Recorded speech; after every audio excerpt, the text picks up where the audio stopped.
Thanks for joining us for another episode of Good Teams Win, Great Teams Cover. We're back with our Week 8 NFL picks and preview. I'll get that right. I'm joined as always by Byron and Joe as we look ahead to a fantastic week of NFL action. We're going to go through the 5 games that we think are going to be the biggest and best. We're going to go through our FourFold challenge, our ATS Picks competition. We're going to share what we think are our best bets. We are due a turnaround in form. And we're also going to pick out some Fantasy Gameday stars for the games that we're previewing as well. And then we've got a guest joining us later on to join us for our FourFold challenge as well. So plenty going on. Gentlemen, welcome. Byron, Joe, how are we both doing today? Grand, yeah. A bit early in the week, but we persevere.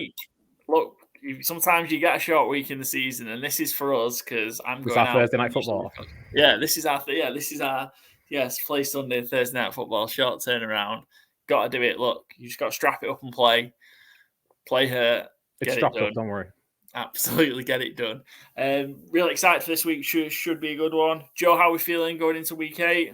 Yeah, it's going to be a busy one, isn't it? With no bye week, so it's lots of games to watch and keep up to date, especially in the early slate. So yeah, exciting when it's all fun, and red zone should be an exciting watch. Yeah, we've got 9 in the early part, and 4 late, 5 late. Is it 4 late? I don't know why they do this. Stick late, like just balance out a bit better. Pick one more. Yeah, 8 and 5 feels so much better. Yeah. Anyway, I know it's slightly early for us here in the UK. Clocks go back, so we've got the 5 o'clock starts. Look, get to bed a little bit earlier as well. So always nice. Very key, that bit of information for the Fantasy Game Day, because your lineup's closed now 15 minutes before the early game. So they'll close at 4:45 this week, and then 5:45 when those across the pond catch up. But we'll get into Fantasy Game Day a little bit later on. Let's kickstart then. We've got some great games this week, and this one I've really wanted to talk about. And there's a reason why when you see the spread. We're going to start with Jacksonville Jaguars against the Pittsburgh Steelers. The 5-2 Jaguars and the 4-2 Pittsburgh Steelers. That's right. The Pittsburgh Steelers at home are a 2.5-point underdog. The over/under is 42. There's no prizes for guessing where I'm going to be placing my money and what I'm picking. What we make into the Steelers as a home underdog again. Are you two going to buy into Tomlin as a home underdog this week, or are you on the side of the Jags rolling on? I'm with the Jags. I don't buy into your Tomlin narrative. I mean, I say narrative. I mean stats. Well, it's facts. It's not a narrative. I mean, it's a narrative that you're projecting it going forward. Is his history always instructive? That's maybe a subject for an off-season podcast. There's games to talk about. I just think the Jags are a much better team. I think Pittsburgh have I feel like they're one of the more fraudulent 4-2 teams I can remember. I don't think obviously the defense is really good. I can't take that away from them. I think the offense still has big issues. I think Jacksonville are becoming a more and more well-rounded team. I think they were unfortunate to be so close against New Orleans last week. I think they kind of put the beating on them. They were outplayed the Bills 2 weeks ago. I just think, they're looking like a really good competitive team now. I agree with all of that, and that's why I think even more that the Steelers will just spoil this, make it nasty and horrible, and not only cover the spread, but win the game. Joe, how are you seeing this one going? Yes, I think I picked the Steelers cover the spread, but I also think the Jags are going to win. I think it's going to be a really close game. I think it all depends. Not really heard much what Lawrence's injury is like, because obviously last week he was a bit iffy. Like, is he going to play? Is he not? Like, how is that recovered? And, playing against a TJ Watt-led defense, I wonder, anything can happen there. And it feels like all the Steelers games, it's been like, how are they not losing like 28-0 here? And it's somehow it's by 1 point or something, and then fourth quarter Pickett just throws a few bombs and they manage to hold on. So it's going to be I think it's going to be a good game, especially because Jags offense has looked a lot better and the defense has looked better than I think anyone expected. So it's not great when you think the Steelers offense side they've got go against that, but with Steelers defense, I think anything can happen. But I think it's going to be a close game. I don't think it's going to be a runaway, and I think it's going to be close that spread. And I think I picked Steelers with a spread, but Jags winning it by 1. Yeah, I'm expecting it to be a real tight game, but I just think, again, Steelers will just make this ugly. Just stick around, stay in the game, make it difficult for the Jags on offense. And late in the third, fourth quarter, that defense will make one big play that'll get them, get them into it and get them going. And I think enough to win the game. And we could be sat here next week with the Pittsburgh Steelers at 5-2, which is wild, really. But they're finding weird and wonderful ways to win games at the minute. I'm going to save my Mike Tomlin stat for later. I'm going to save him for later. Anything from you guys for this one? Anything that you're leaning to? Any bets we're liking on this one? Well, I was going to counteract your Mike Tomlin start with a 100% hit rate start. But I'm just going to launch it now, get it out early, good big hitter early in the show. 100% hit rate on this one. Jacksonville, as a favorite in Pittsburgh, are 1-0. That is straight up and against the spread. I know you're thinking, well, when was that? Well, that's October 1999. But I think it's maybe time for Jacksonville to once again party like it is 1999 and put the stink down on Mike Tomlin. Wow. 100%. Great. Good stuff. Look, stats don't lie. Batting 1,000. Batting 1,000, yeah. Great World Series joke as well. You've got it all. Yeah, I mean, that might... Should I reconsider now with that nuke of a stat? You could say a small sample size. But, again, stats don't lie. Stats don't lie. Yeah. Interesting, this one is that not only, are we saying that you're not buying the Mike Tomlin stuff, Joe Public isn't either. So 78% of the money's on the Jaguars here, and 81% of bets are on the Jaguars. So people aren't buying it. I think this is a Lions situation that I called out the other week, and I'm not saying I was right about that, the way the Lions got whooped by the Ravens, but the Jaguars hype train is starting to roll. Let's not forget, this is the Jacksonville Jaguars. So, there's a bump in the road coming, and I think this might be it. And just, everyone's getting a little bit too excited about what's going on down in Jacksonville. We still remember that it's the Jaguars, and, This worked for the Lions against an AFC North team last week. Yeah, your word of caution, so... Yeah. I just think maybe this is... And it wouldn't necessarily be a bad thing to just... taper down those expectations a little bit for the Jaguars. But yeah, I just think the Steelers are gonna do it here. I'll save the stats for later because we're gonna not talk about this game in depth later, but I've certainly picked them. Obviously Fantasy Game Day. Let's quickly talk about that. Just a reminder, you can go and download Fantasy Game Day now. It is NFL daily fantasy game made by fans in the UK for the UK fans. It's a great app. It's a great game. More and more people playing each week. The prize pot's getting bigger each week. The guys at Fantasy Game Day have added in an extra £100 bonus to the Sunday Stars game this week, which is great. So I'm pretty sure it will get to over £1,000 this week for the first time, the prize pot, which is awesome. Should get upwards of 150 people playing. The winners took home over £100 each last week as well as the top 20% overall. Top 20% of entries getting a prize. It's really easy to put together. If you're a fan of Fantasy Premier League, if you play NFL fantasy football games and different variations of them, then you absolutely should be playing this one. Real easy. And if you're a listener of ours, you will get yourself a free play after you've entered and deposited and entered a team for the first time by using promo code COVER, all in capital letters, Charlie Oscar Victor Echo Romeo. Neil didn't spell it right then, but cover, all in capital letters. Download the app, register using the promo code, deposit and enter, and then you'll get a free game. You could win some money with that free game. It's awesome, so get yourself involved. 18 plus only. 18 plus UK only. Please gamble responsibly. I'm getting worse at doing those ads, by the way. You two need to start doing them because I'm getting bad at doing those ads. I need to write a script out of some kind. I can't do it. I can't ad-lib it, but I'm happy to read it. I'm just not. I'll go too far off tangent if I start just improving one. Yeah, I'll really gamble your mortgage away, and it's like cut. Yeah, they're sounding terrible now when I'm doing them. Right, who are you liking for Fantasy Game Day for this one? Because you will get to choose from the Jags and Steelers teams in this one. Anybody?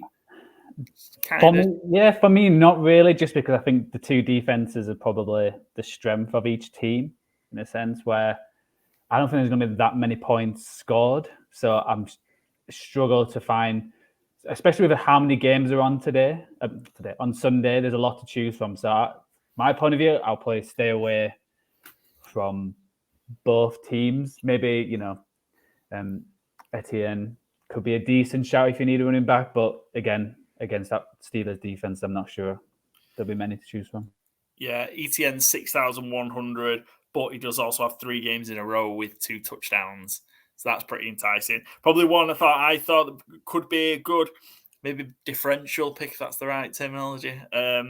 Is George Pickens, I think. He's had a good, we have seen the Steelers get some offense going, and Pickens is clearly Kenny Pickett's favourite target. He's gone for over 100 yards in 2 consecutive games, 5 grabs for 107 yards last week, and then in the week 5 game against the Ravens, 6 grabs for 130 yards and a touchdown. So, he's had kind of sneakily had a really good season. He's had 300-yard games already, so kind of going under the radar. I think he's £4,100, which I think is pretty good value if you can get a similar production out of him.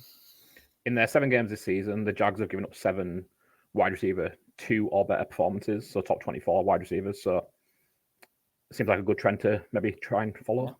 Cool, good shout. What bets are we liking on this one?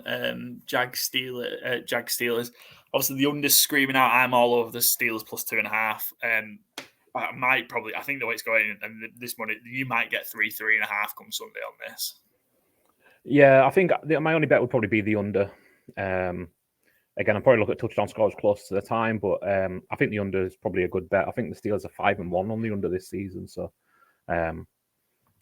not sure if Jacksonville are going to score enough points in keeping that 100% record going to get on the over. Yeah, and another prop I like is Steelers defense or special teams touchdown, because they're just ridiculous. So good. If you can find it, go get TJ Watt on the touchdown. If you can get the odds from whoever your provider is, can't get that specifically from Bet365 here in the UK. Go see what you're going to get great value on a TJ Watt touchdown, because I don't know, the guy, we talked about Myles Garrett last week, and TJ Watt started out so quickly. I don't think he's tailed off, but he's just not maybe having the as high level of performances as Garrett is from a stat line perspective, but he's still putting together an unbelievable season. So I like the Pittsburgh defense to go score them a touchdown. Cool. Right. Any more to add before we move on to our next game? Not for me. Cool. Let's talk about our Cowboys. And by ours, I mean mine and Byron's Dallas Cowboys. Rams at Cowboys. Cowboys are 6.5 point favourites. Over unders 45.5. Cowboys coming off the bye week. Got a real big win against the Chargers on Monday Night Football. Then had the week off. What we're expecting to see from Dallas coming off their bye week. Hopefully, a better offensive game plan. I think would probably be the biggest hope, through 7 weeks of the season. It's not been glowing. I think it's probably going to be kind. It's been very hit or miss. I wouldn't mind seeing them, again, I don't know what salary cap implications are. I wouldn't mind seeing them test the water on Derrick Henry maybe. And I think Tony Pollard, I love Tony Pollard. I think he's a real good player, but you need to get him in space more. And it doesn't feel like they were trying to do that right now. It feels like just giving 20 touches and hope for the best. He might break 1 a game. I think maybe giving him less, but less is more would be maybe a good approach. I think this should be a good matchup though, because I think Matthew Stafford's going to once again sling the shit out of the ball basically, and Puka and Cooper Kupp are going to be good game day options, I would expect. Yeah, I think with this one, I think I'm going to see a bit of a defensive struggle here. I think I'm not convinced of Dallas's offense yet. Some improvements last week against the Chargers, or week 6 against the Chargers, but not convinced at all. Still got the red zone problems. I'm fancying it's a really low scoring game. Look, I think the Rams can be quite good defensively. We know the Cowboys are pretty good defensively. I think you might see a lot of pressure on Stafford. I think you've seen worse pass rushes get to Stafford and have a lot of success and decide some of the games that the Rams have been in. So I think Dallas will be able to get to Stafford. I also think the Rams will be pretty stout against Dallas. So yeah, I think it'll be quite tight. And again, like if the Cowboys weren't, what's probably tipped me is how good the Cowboys are at covering at home, and how good the Cowboys are at home just outright. 6.5 feels a lot here. Fancy Cowboys to win the game. I think it'll be quite tight. If I wasn't a Cowboys fan for our competition, I probably would have picked the Rams to cover the spread, but still fancy Dallas to win. But I'm on Dallas minus 6.5. I really fancy the under though as well in this. It's always dangerous when that over's a high number. When the spread's a high number, it's always a tough one. Yeah, really fancy the under. Couple of stats for you. Rams are 3-5-2 against the spread in our last 10 on the road. Not particularly great on the road. Covering, Cowboys have won 10 straight at home. I didn't realise that the Cowboys have been that dominant at home, so they've just won 10 in a row at home, and they're 8-2 against the spread in those 10. So yeah, everything should lean to Dallas covering, but I'm a bit nervous just because of how poor they have been offensively. Anything like the Rams have been going along pretty well again. Probably not, better than most have expected, I guess. Fair to say. Yeah, they've really hit on this rookie class. But I think being better than expected. I think it might be one of them things that does falter a little bit maybe as the season goes along. Just as hit that rookie wall. I can see that maybe happening a little. Obviously, they've got Darrell Henderson in the starting running back now, and I think he's really there for pass protection rather than his running back skills. He made a few big blitz pickups on Sunday. Obviously, still lost the game, but I think he's going to be starting running back again this week. And I think really they're going to go as Stafford goes this week, and as that O-line goes. If Dallas find themselves getting to Stafford, I know that Bengals game on Monday Night Football a few weeks ago he kind of went in his shell once he's got hit a couple of times. So if Dallas can get to him early, I think it could end up being pretty comfortable over the 6.5. But if, the Rams stay in there and Henderson does help with that O-line issue, then, it could end up being a close game. I think this is going to be one of those ones where we've talked about where the Cowboys might really miss Trevon Diggs. Yeah, with the that second corner, yeah. Because I think Deron Bland's been great, but this is different now. With how good Puka Nacua has been, and then you've got Kupp. Although Steelers did a real good job of keeping Cooper Kupp pretty quiet last week. I think he only 2 catches for 20 odd yards. So when Nacua went off, but yeah, I'd be interested to see kind of what you do. Do you just have somebody have Gilmore follow Kupp? I don't know. It's real interesting.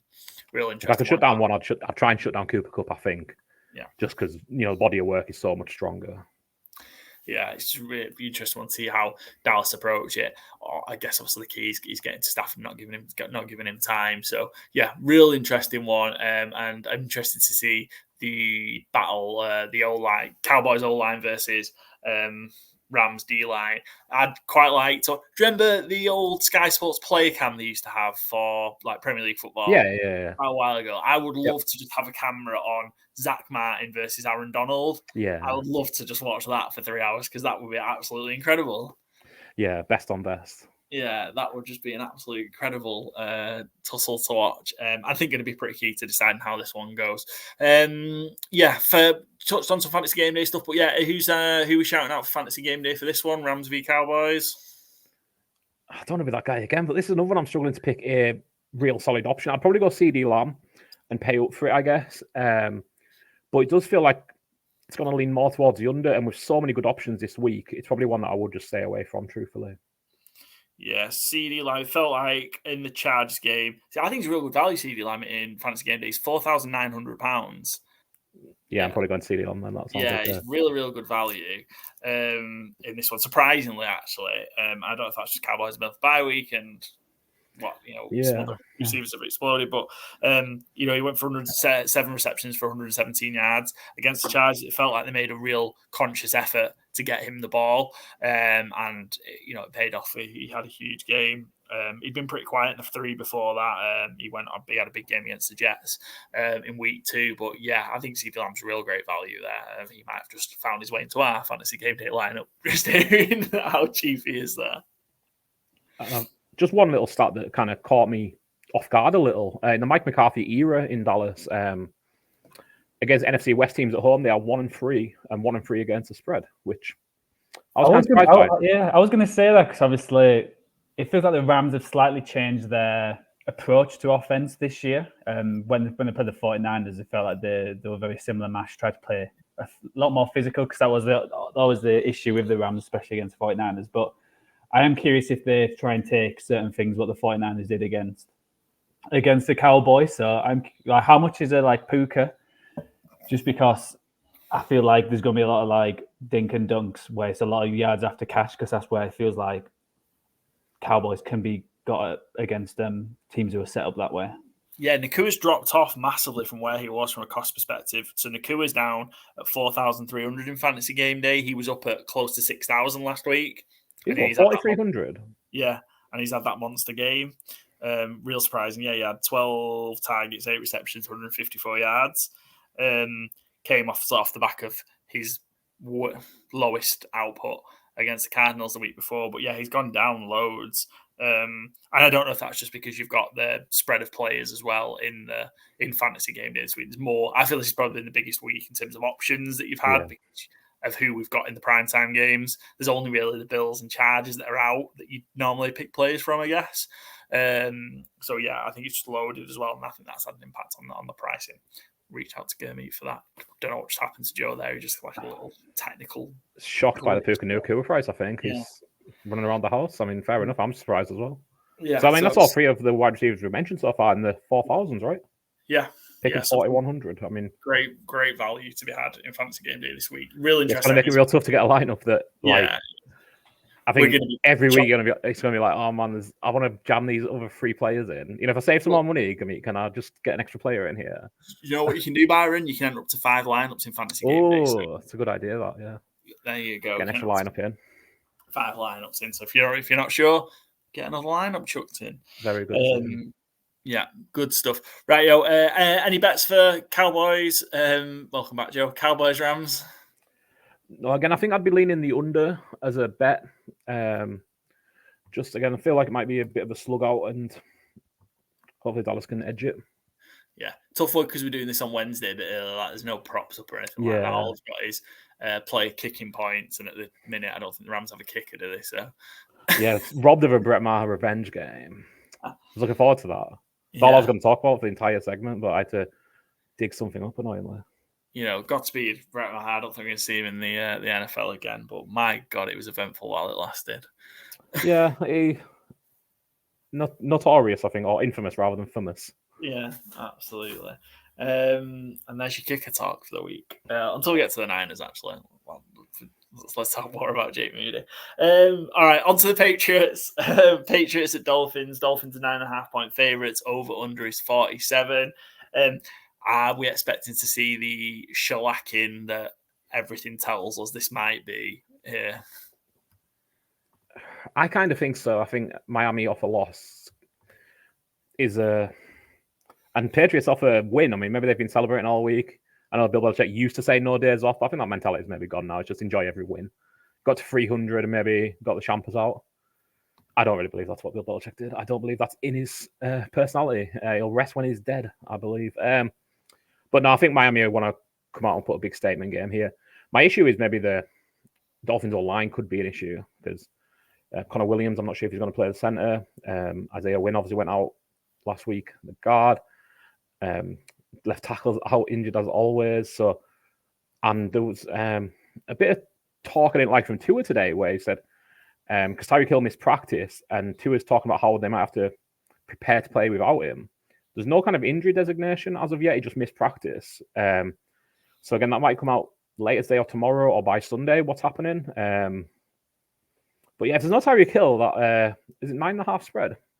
It's 9.5. It's a big number. And the Patriots played them pretty close. I think the Patriots, was it 24-17 in the game in New England in week 2 or 3? Yeah, they covered the spread, but yeah, I think it was 5.5 spread and 7-point win, like you say. So it was a spread cover, but it wasn't a 9.5 points then. So, but it is also in Miami this week, which generally think will benefit Miami. Yeah, I think the injuries, like, it's making me look off Pitt for our comps, the Dolphins. But I don't know.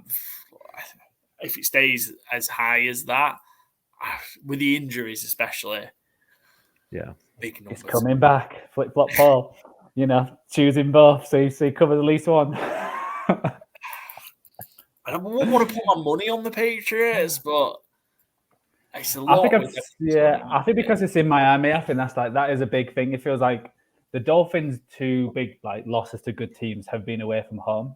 I'm curious if there is a difference if they have a home field advantage, especially being early, and how hot it can be down in Miami when they have shade on one side and the beating sun on the other. So that's awful as well. It's home game, isn't it? That's ridiculous. And the key word I think there that Joe said, they're 2 defeats to good teams. Patriots are not one of those things. It's really pointing out. Miami own the Patriots in Miami as well, and I think that's that's key. I think they're 8 out of the last 10. The Dolphins have won in Miami, so yeah.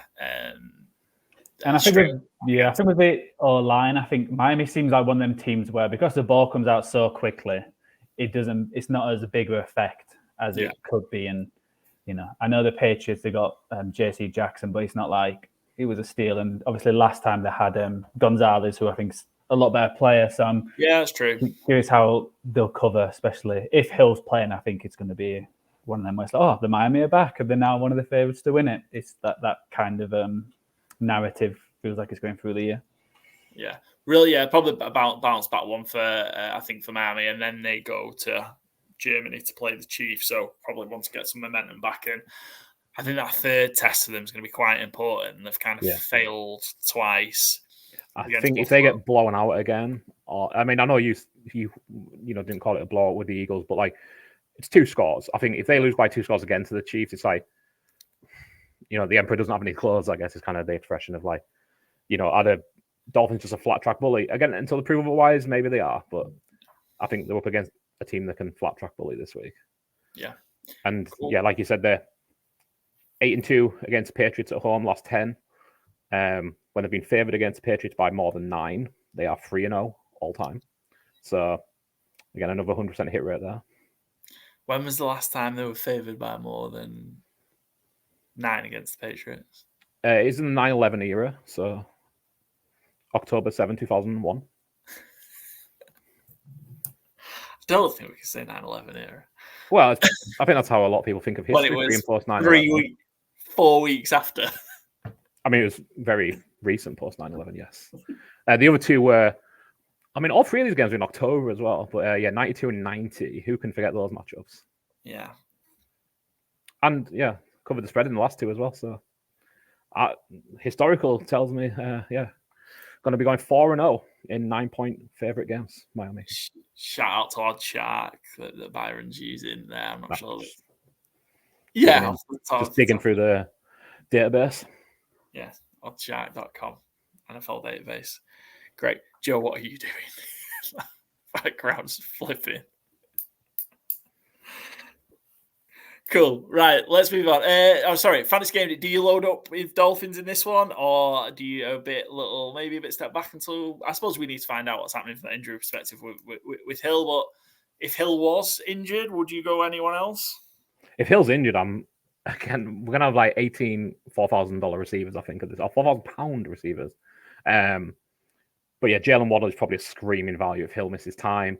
And I'd be tempted to just chuck Raheem Mostert back in. He's been so good most of the season.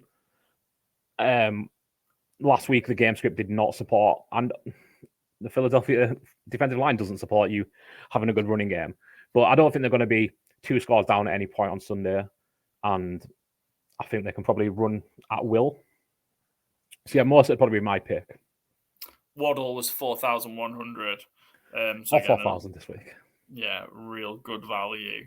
And now my phone's just crashed, so I'll tell you the rest. But Mostert is at the top end of the running back market in there. But and Hill is obviously at the very top end of the. With those wide receiver values, I think we could splash out on running back. Mostert was 7,900.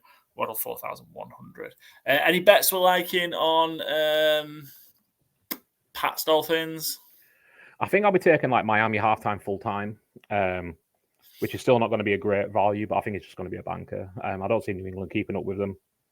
I thought the same in week 2, and I know they kept it close-ish. It wasn't enough for the spread, but yeah, I think Miami to win both halves is plus 125, which is slightly different to halftime, full-time, but literally winning both halves is a plus value, which I think is a good bet.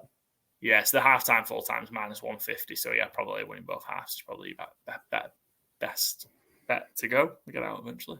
Yeah, cool. Any bets from you, Joe, on this one? No, I've not really looked, like you said, with it being early. I haven't scanned too much. But yeah, I do like the one what Byron just suggested. I think they are going to win both halves. So I'll go along with Byron there. Yeah, keep your eyes out on our social media platforms because we're recording a little bit early. So you'll get our bets all across the weekend. And hopefully, would you a good weekend? We've had a couple of rough ones. That happens. And starting Thursday, we're going to have, before the Thursday Night Football, we're going to have Charlie's pick for the Thursday Night Football game as well. So if you're not following our socials for that, then, I don't know what to tell you. I cannot wait for that. He seems very excited. Incredible. I think I might be more excited than Charlie for this. Well, he gets a treat at the end of it. You just get to see him pick the treat. But what are you gonna do? What are you gonna do if he chooses the Rams? He's like, no. He's only doing Thursday Night Football this week. Okay. We're starting him out on that. Yeah, I suppose what we don't want to do is we don't want to oversaturate with Charlie. Like you've got a Charlie's very food orientated as it is. Yeah. I don't think he needs 16 treats extra because he gets plenty as is. Trust me, he gets plenty. He's actually from Texas as well. Fun fact about Charlie. He's from Waco, Texas. That's where we rescued him from. So if he picks the Rams, he's going back to Waco, Texas. And you can tell him why you're here, Charlie. Oh, bless. Yeah, I'm all for more Charlie content. Likewise. Absolutely. We'll just stop doing the podcast and we'll just be a Charlie. Sort of here. Yeah. Charlie-centric social media platform, which he's already got his own Instagram, hasn't he? He has, at Charlie Beandog, if you'd like to check out Charlie's little Instagram account. There you go, what a promo. Cool, right, let's move on from Patriots, Dolphins. And it's shame this isn't at home with the dog link, but we've got the Cleveland Browns at the Seattle Seahawks.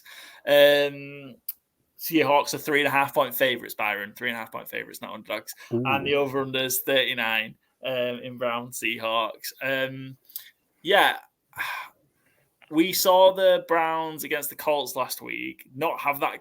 I suppose they won the game, but it's probably not the way you designed to try and win that game, given you're out down your starting quarterback. You win you want your defense to influence it, which it did, and you won 39-38. How is it? Yeah, really not what you expect. Really not as I expect Cleveland to play, period. That defense is so dominant. And PJ Walker, I don't expect to be part of an offense that's putting up 39 points. I mean, I know one of them was a defensive touchdown, but 32 points. It doesn't stand to reason, but Colts defense isn't great, I guess. I think one of my... I've gone with the Seahawks here, but even as an underdog. And I kind of worry that the crowd noise might be a lot for PJ Walker to deal with. I think they're going to be real up for this game. I mean, Seahawks always are, 12th man and loudest fan base in sport, or certainly in the NFL. They like to, call themselves. And, a lot of people have been saying they could rival the 49ers for the division. And this seems like a good opportunity to, with Brock Purdy probably missing this week, good chance to try and stamp authority and get some games under the belt. And yeah, I don't think they're going to take it lightly. I think DK Metcalf's going to be back. I think it's going to be a big week for Seattle. Who are these people that are saying? Who are all these people that are saying experts? The Seahawks? Because I've only heard Joe say that the Seahawks are going to potentially challenge the Niners for the NFC West. Nobody else. Only person I need to listen to. Yeah, experts right there, Paul. He's like 22-4 in the FourFold challenge. I mean, who else would you want to listen to? I went 0-3-1 last week, so let's not get carried away. Wow. And I try and promote in this context. Exactly. Yeah. And I said the Seahawks are a rival when they were 3-2 and Niners are 5-0. And look at it now. Similar score. So he's a seer. Exactly. Look, when the Niners have won the NFC West by the second week of December, then just come back to me. Sam Darnold comeback player of the year. I'm guessing you're betting there. I think Sam Darnold will be. So we'll talk about the Niners later. Sam Darnold will be fine if he has to play. Yeah. So Seahawks was I think we could see, that Myles Garrett was ridiculous last week. I think we might get a back-to-back Myles Garrett destroys the game, runs the show weeks. I think against this, I know we've probably last season we talked about kind of how well the tackles held up for the 2 rookie tackles held up for the Seahawks, etc. Myles Garrett's going to kill them. Yeah, I mean, that is obviously a concern. Every week it's a concern that Myles Garrett might just destroy an O-line. But, Browns don't win every week, so... They don't, no. They're going well. They're 4-2. I didn't think they'd be not this good. It's been a tough watch at times, haven't they, the Cleveland Browns so far this season? But I think there's an issue as well we haven't touched on yet as well, and it feels weird to say this is an issue. Jerome Ford he is out, for this week. So they're down to Kareem Hunt and Pierre Strong, I think is the RB2 right now. And they brought in Deion Jackson off the street. And I think I've seen Jordan Wilkins off the street as well, who I don't think has played in the NFL for about 7 years. So, and, wasn't pulling up trees then. So it might have to be a PJ Walker game, or it might have to be a Myles Garrett game completely and just run the ball 3 times and then, field position it. Hope for the best. It feels like it's going to be a lot on Cleveland's defense. Yeah, I'm not expecting to repeat last week. I do think this one will be real low scoring, and that's why I love Cleveland with the points. The 3.5. I think they'll be okay with Hunt for a week or two. I think they'll be okay. Obviously, he's been there. He's wasn't that long out the building in the first place. I think he'll be okay. He's looked okay since he's been back in. Yeah, he's not looked as bad as I thought, to be fair. Yeah, so I think the increasing workload might be a struggle, but I still think he did okay in relief last week, and I still think he's quite good.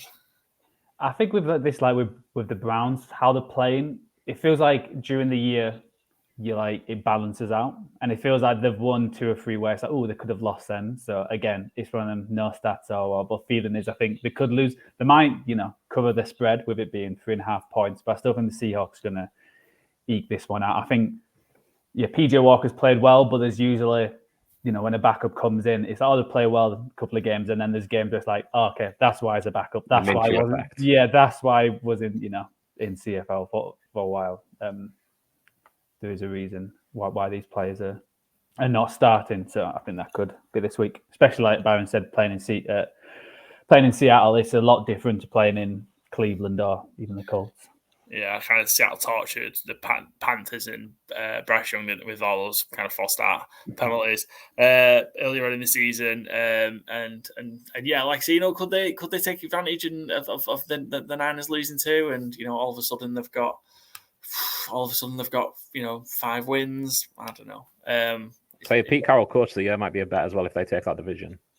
Yeah, for sure. If that happens, that's well deserved, I think. Yeah, I'm not quite sure. I think there'll be other narratives around other teams where, I think someone like Texans. To win that division, they're going to have to win 11 to 12 games and hope the Niners drop off. Yeah, but it's just like, will he win it over if, let's say, the Texans win 8? Pete Carroll's 3,500 to win coach of the year, so that might be getting better as we finish this podcast. Yeah, I guess they were a playoff team, weren't they, last year? But yeah. But just how strongly the 49ers are always favoured. Like, you won't even listen to Joe's, troubles and concerns about it. So, I mean, that tells you how sure everyone is the 49ers are going to win the division. It's like having someone who supports Man City whinging at the shit. I can't listen to it. Can't entertain it. Coming from a Cowboys and Man U fan, yeah. Coming from a Man United fan, yeah. I was going to say. I mean, at least the Cowboys haven't won for 30 years. Man U haven't won for like 10 months. It's like, oh, woe is me. That wasn't what that was. Wow. Quick question, by the way, unrelated to what we're talking about, and we'll get back to Brown Seahawks. Talking about Manchester City, either of you two see the cardigans they rocked up in to their Champions League game earlier on? No. You have to go look. Just go look this up now. The cut where they're off the coat coming in, so they've got like these horrible cardigans that they're wearing with like jeans, but on the cardigan, each one has it's a football shirt, so it has their name and number on the back. Oh, they are awful. Pep didn't wear one. Oh, well, it's funny because when you said that, I seen someone post a video with like what a Man City wearing or something, and the first person I didn't watch the video, but like the thumbnail had Pep Guardiola in the shot, and I thought, well, it looks normal enough. I can't remember just people overreacting. But yeah, I just seen them. They look a bit like the Letterman jerseys were over here, but like 10 times, 100, a lot worse. I can't think of a number to tie enough really. And it's wasn't it the Texans who all turned up and then kind of to the Patriots. Against Patriots and then got absolutely hammered. Yeah, JJ Watt coming into town with that. Yeah. It was. I mean, Man City were only playing the young boys of Burn, so. But that's why I went to school because they were just playing young boys. Yeah. And there's plenty of Manchester City and young boys gags there, but we're not. This is a family show. I'm not going to do that. Sergio Gomez looks a lot like Adam Johnson as well, just as unrelated. Well, he's literally in the picture that I found on Twitter, and I was like, what is Adam Johnson doing with young boys? That is not appropriate. Back to Seahawks Browns. Any fantasy game day leanings for this one? I'm love to recommend another receiver, but like I think DK Metcalf coming back after a week. Supposed to be promoting this goddamn thing. Well, I'm happy to promote another receiver as an option, but it feels like we're just getting too many as options because you're going to tell me DK Metcalf's 4,200, and I'm going to go another great wide receiver value. I mean, this is promoting the platform. Get 5 lineups in this week. Why are we not playing the Price is Right with this? This could be a segment on the show. How much is DK Metcalf? I'm going 4,200. I'm going 4,400. I think I say 42 and 1, but okay. Can't find him now. Oh, there we go. 3,500. 3,500. Wow. Both out. Who's doing the pricing this week? This is incredible. Well, I'm guessing because they are playing the Browns, who's like the number one defense in like letting touchdowns and yards and all that kind of stuff. That's why I would probably stay away from Seahawks wide receivers and whatnot. Even the Browns, again, I feel like we're choosing all the games. I'm staying away from all the unders. It feels like all the defense are going to be on top. And this is where someone randomly chooses, Strong, and he goes off for like one Charbonnet captain. Yeah, with 3 touchdowns, something like that. Strong's 2,500. Pierre Strong Jr. Cleveland have never won in Seattle, by the way. 0-2 all time. 0-2 against the spread. And they have never hit the over. So, seems like a strong Seattle. Seahawks and under. What? Seahawks It's 30. I hate, when they're 30 something, I hate those. Yeah. I hate the totals. It's just like, surely they're going to score. Surely they're going to score this many points. But then when it's like 6-3 at halftime, you're like, why isn't that for money on it? I like Hunt. We talked about Hunt as a fantasy game day. As an option. So he's got three touchdowns in his last 2 games. Obviously, he's going to get a lot more of the ball. He's got 16 and 15 points in his last 2 games. So real good option. And for the price, 3,700, real good value. Yeah. He was in the first draft of the team I did for us the other day. So he may make the cut. Any bets? Any other bets on this one? I think I don't know what the odds are, but I think Brown's defense scoring a touchdown could be a good shout. I feel like Geno's not being as good as last year, so I can see a pick and pick 6 or even Myles Garrett blowing something up like he did last week. So I think that would be for me a decent shout. Yes, I will find that. I just found their one to be one in the game, which is 2 and 2 plus 225. But there'll be a better one. Where's the team one? And I did like the Seahawks to win the first half to 0 plus 5,500. 5,500, is that right? 550 plus 550. It's 550, yeah. 11-2 in my language. Yeah, so I think that's a good bet again. I think Cleveland are going to struggle, like I say, to get the ball moving. And yeah, I wouldn't be surprised at all if there's a lot of jittery play from Cleveland, especially in the first half, while they're getting used to the noise factor. And I am curious because we haven't even touched on, obviously, Watson got ruled out today. If the spread moves close to the game, I wonder if people start piling money into the Seahawks if it goes a bit further out. Yeah, cool. I like I think you touched on it with Brady Quinn arguing with Watson's QB coach. Great little Twitter interaction, isn't it? He had that joke, that was like a Byron joke. He had that lined up for the whole conversation. But you can see, it happened the entire offseason when Watson signed with Cleveland that, Ian Rappaport, a lot of the NFL Network guys, Adam Schefter, we're getting... It's always pretty obvious who they're getting leaked information from, but, since that summer, it's been incredibly obvious that Deshaun Watson's agent is speaking directly to them, and here's what you're putting out. And Tom Pelissero had put out last night that this is a real injury and it's painful. And it's like, that isn't an insider comment. That is directly from Deshaun Watson's camp to try and get people on his side. It's never going to happen. And then when Rap Sheet posted the news that he was out today and PJ Walker was going to start, it's how put at the end of his tweet, sounds like the right decision. And again, like when these insiders start editorializing, it's like, this isn't your opinion. You're not paid to give an opinion. When you're giving an opinion, it's someone else's. And it's this Deshaun Watson, like, trying to cleanse his reputation to it is absolutely incredible. It's such a weird thing because it's like, it's the not knowing. It's that, like, you know what? It could be painful. I know it's like the contusion, but it's just one of them where it's like, oh, well, he might play next week or he might not. But then he comes. Yep. It's like most injuries. It's like, okay, he's going to be out for 4 weeks minimum. You know, it could be 6, and you know, and it gets to that point. It's like he's still not ready, but you know, a couple of weeks. But like this one, he's like, oh, he's fit, but he's not playing, and then he's not playing, and then he was like, oh, he's actually going to play this weekend, and he goes like, it feels like a bit flip flopping. It's like, what is his injury? You know, it just feels like, and it's just you know, couldn't happen to a nicer guy. You know. Yeah, they've kept they've muddied the water, so people are going to have to make assumptions. Like, you've created this monster. Yeah, especially how much he's getting paid and all that kind of stuff. You know, he is going to be in the limelight. You know, he got the biggest contract and everything what went off. You know, he's not just going to get a pass. It's not like he's just a rookie who's just come in. He's like, okay, fair enough. They're paying him how much draft picks are paid and the amount of guaranteed money. You know, he's going to be in the spotlight. You know, you sign that contract, you have to put up with the with the media and everyone's opinion because that's what comes of it. Yeah, absolutely. I for one would love to see more PJ Walker. So what's going to sit on his ass? As long as he wants, I don't really care. Give me more PJ Walker. Game player, game day, Fantasy Gameday pick PJ Walker. PJ Walker. Do you see how much? Just imagine we putting PJ. Might Walker. get a refund. Minus 500. That would be a good idea. You know, you take a hit at a position and you get a little more money to play with at the other ones. Might email Gurmy my suggestion with that one. I think he might. Yeah.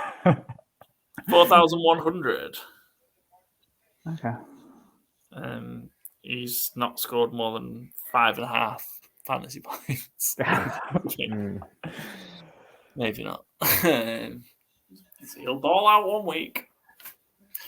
Any more for Brown Seahawks before we move on? I thought we talked about that way longer than we probably should have done. Not for me. Last one is probably the game of the week. Bengals at Niners. Really looking forward to this one. Niners are 5.5 point favourites. Why didn't I write the over-under down? Over-under is 45. No? Well, sorry. Over-under 43.5, then 3.5 point spread now. I think it's just changed, with the news, For when we cut it, for the purposes of the competitions that we do, 5.5, and we'll talk about why that's changed in a second, so don't ruin my bit. 5.5 point favourites, the Niners, over 45. But we've received news that Brock Purdy is in concussion protocol, possibly won't play, and that has shifted the line. Niners are now 3.5 point favourites, over-under's come down a little bit. What's the feeling if he's going to the concussion protocol at this point of the week? Probably not playing. Don't think anyone's played on a week. Yeah, especially playing Monday night as well, and then playing Sunday. It sounds like what they said is basically on the plane back, he started feeling experiences. So, it's curious how that is, but that's how the brain works and all that kind of stuff. But I was picking the Bengals to cover the spread anyway. I think it was going to be a tight game, Moody, kicking the winning field goal and shutting everyone up. But I think now it's a lot tighter. I don't think with Sam Darnold, I think there's not going to be as many explosive plays, but I think how they've set up and the kind of quarterback he is going to be a lot of dink and dunk and try and not make mistakes. So I don't think it's going to be like, oh God, like 49ers, it's going to be a dark day. I think they've still got a good chance to win. I think the defense has got to improve. I think they've got to actually, win this game for them. And because I think they did actually lose the game for them against the Vikings. And then now you're playing Joe Burrow off a bye week, and a short week as well. It is worrying, and this is like there's plenty of games coming up where it's a toss up who's going to win. So they got to start. I think if they lose this, then they are. I wouldn't say in trouble of missing the playoffs, but it's certainly going to be a lot tighter with the Seahawks if this one. I have trouble risk missing the playoffs. How many teams that started 5-0 have missed the playoffs? I think of one. I think the Broncos in 06 started 6-0 and didn't make the playoffs.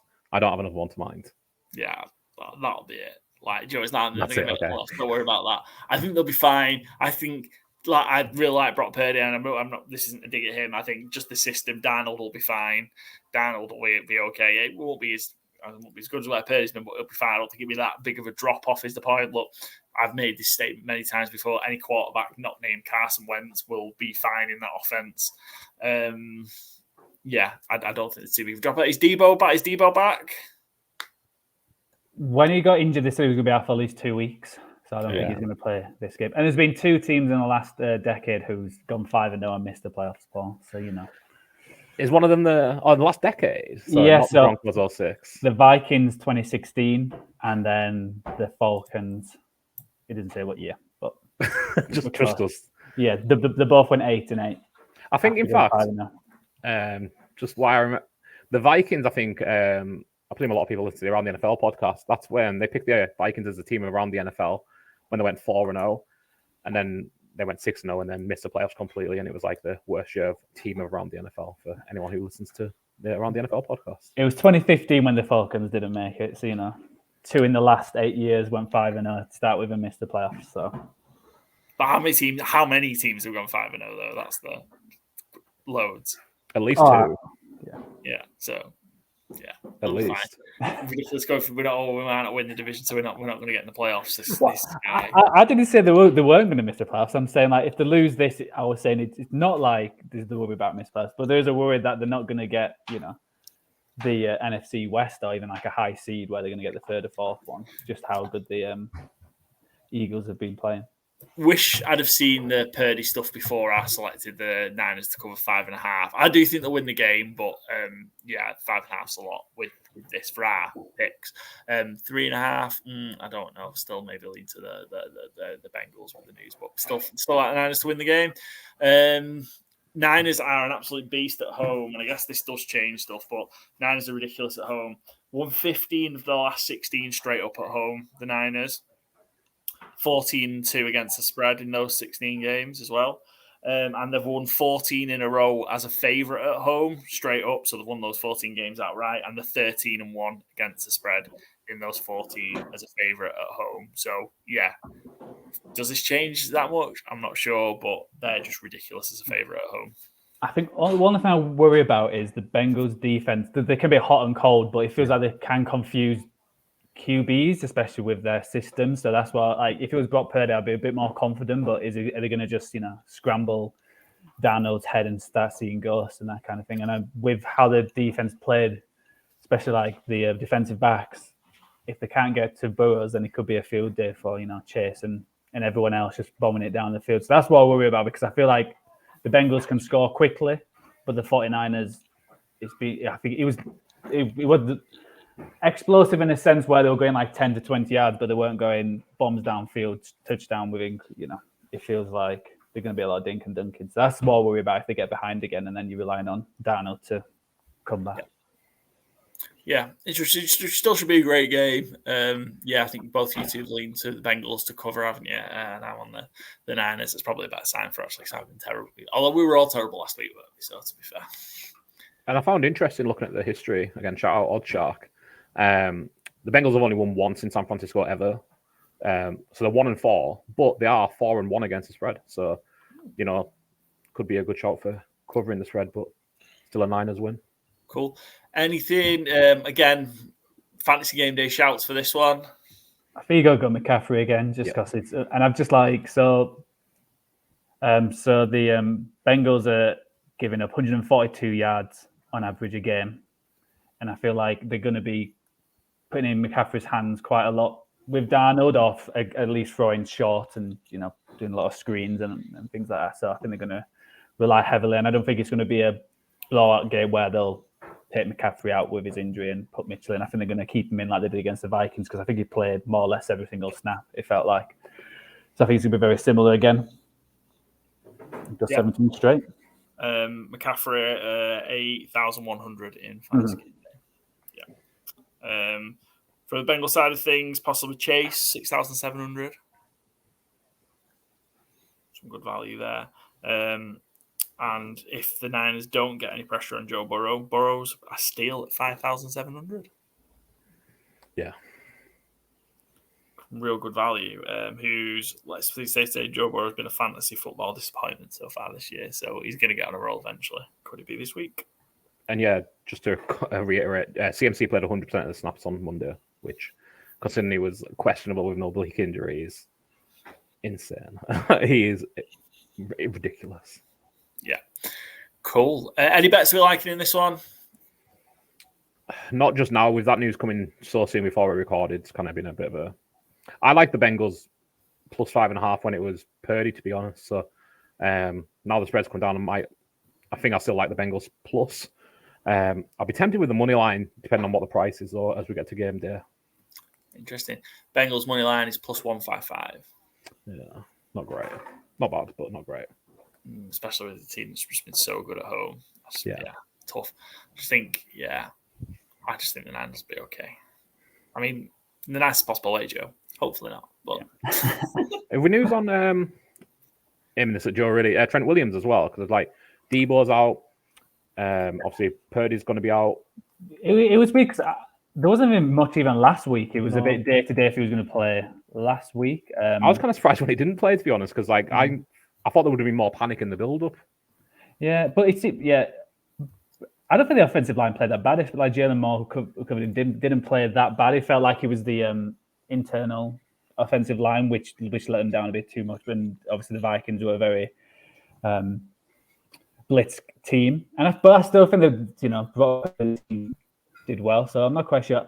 I think with bets, I'll have to have a think who Dan. I feel like Kittle might have a big game just because he might be the safety blanket for Darnold, where Ayuk is really the one for Purdy, but I feel like Kittle might be the one for down the way. It's just going to be a lot of 5 to 10 yards. I think so. I'll be curious to see what his yard total is, and if it's not crazy, then chuck some money on that. Cool, good stuff. Right, that's our in-depth previews. We did go in-depth on some of those, and we also talked about some shite Man City cardigans. You get it all there. Good teams and great teams cover. Let's go and have a look at our FourFold challenge. Our guestie is going to end the show this week. So we've got your boy K-Whit joining us, big Steelers fan. So yes, we'll be chatting to him later on. Be interested to see if he's also on the same underdog as me. I'm suggesting probably will be. Let's roll through them. We'll touch on the games we haven't talked about. Just a reminder, we will whoever finishes last is going to be as their forfeit doing a charity donation. That currently is me to a charity of the winner's choice, and based on the gap between last and first, however much or whatever multiple of that will be the donation. We could just probably stick with the straight number at the minute because I'm not far behind. So I'm 11, 16 and 1. Byron's the guests are 12 and 16. Byron's 16, 11 and 1, and Joe is 19, 8 and 1. So yeah, real good start from Joe. Although we had a bit of a stinker last week. Let's start with the favourites. There's a lot of games we haven't touched on in here, which is great. So I'm on the Houston Texans -3 at the Panthers. I was on the Niners here, but I did actually change it, and I didn't change it because of that. I just changed it because actually I like this a little bit more. Bryce, so this is the matchup between overall picks number 1 and 2 in the draft. CJ Stroud and Bryce Young. And it's fair to say that CJ Stroud has settled a lot better than Bryce Young has. But also I think the pieces around him are a bit better than what's in Carolina. I really like the Texans here at -3. Panthers are going to get a win at some point, though, I guess. I'm not going to go.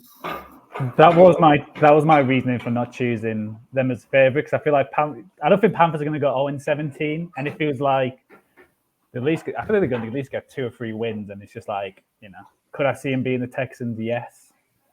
Just being like, oh, that's a strange result, but here it is. That's why I've stayed away from it. Even though I've chosen Texans against spread, but for the FourFold, I thought stay away from that one. Yeah, it is. I think this might actually be a bit of a naff game, really. you expect picks 1 v 2, and there's no real lean in any of there's no real pattern in anything to suggest why I'm so heavy on the Texans.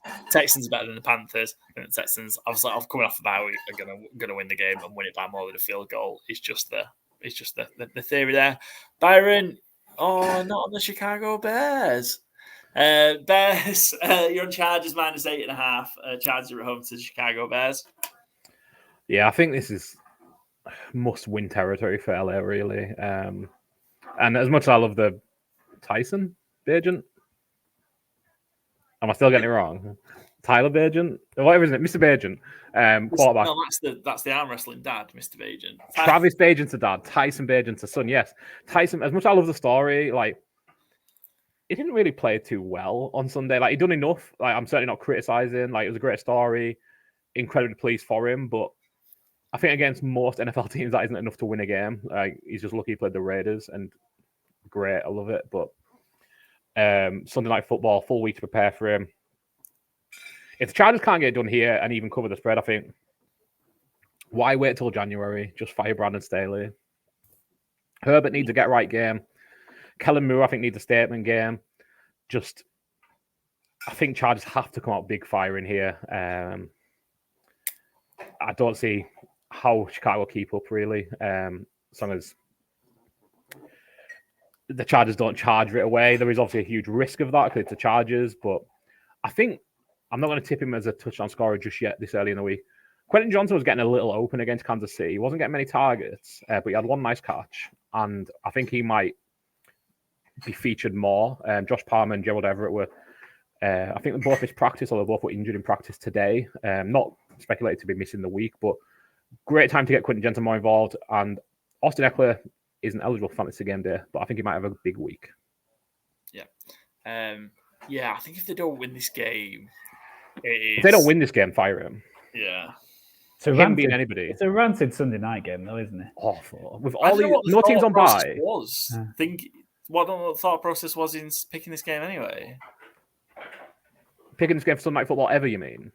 Yeah. I thought it meant for me picking it, and I'm like, well, that's just even before the season started and the way it's gone, why are you putting Bears Chargers? There's no teams on bye, and we've got the Bucks, the Bears, and the Raiders on prime time.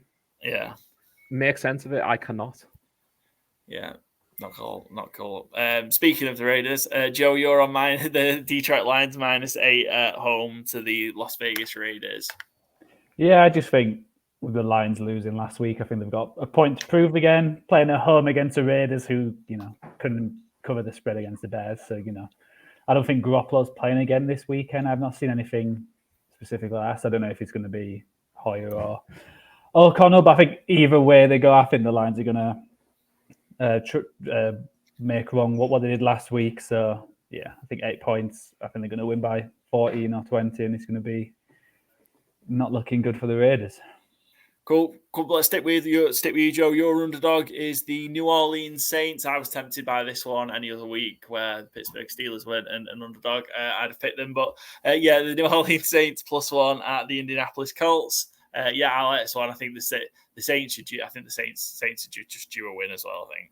Yeah, that's what I just chose. I think the Saints are going to win, and with it being +1, obviously they're going to at least push. I know the Colts had a good week last week, but I think they were playing a great defense last week. But I don't think, again, with Minshew, I think it's going to be very up and down. It feels like the Saints have been very meh all the way, and they sneak out victories. And I think, again, I see how the year's going to go with the Saints going to win against teams like the Colts, where they'll just sneak past them and end up with like 8 or 9 wins when they don't really deserve it. But so that's what I've chosen then.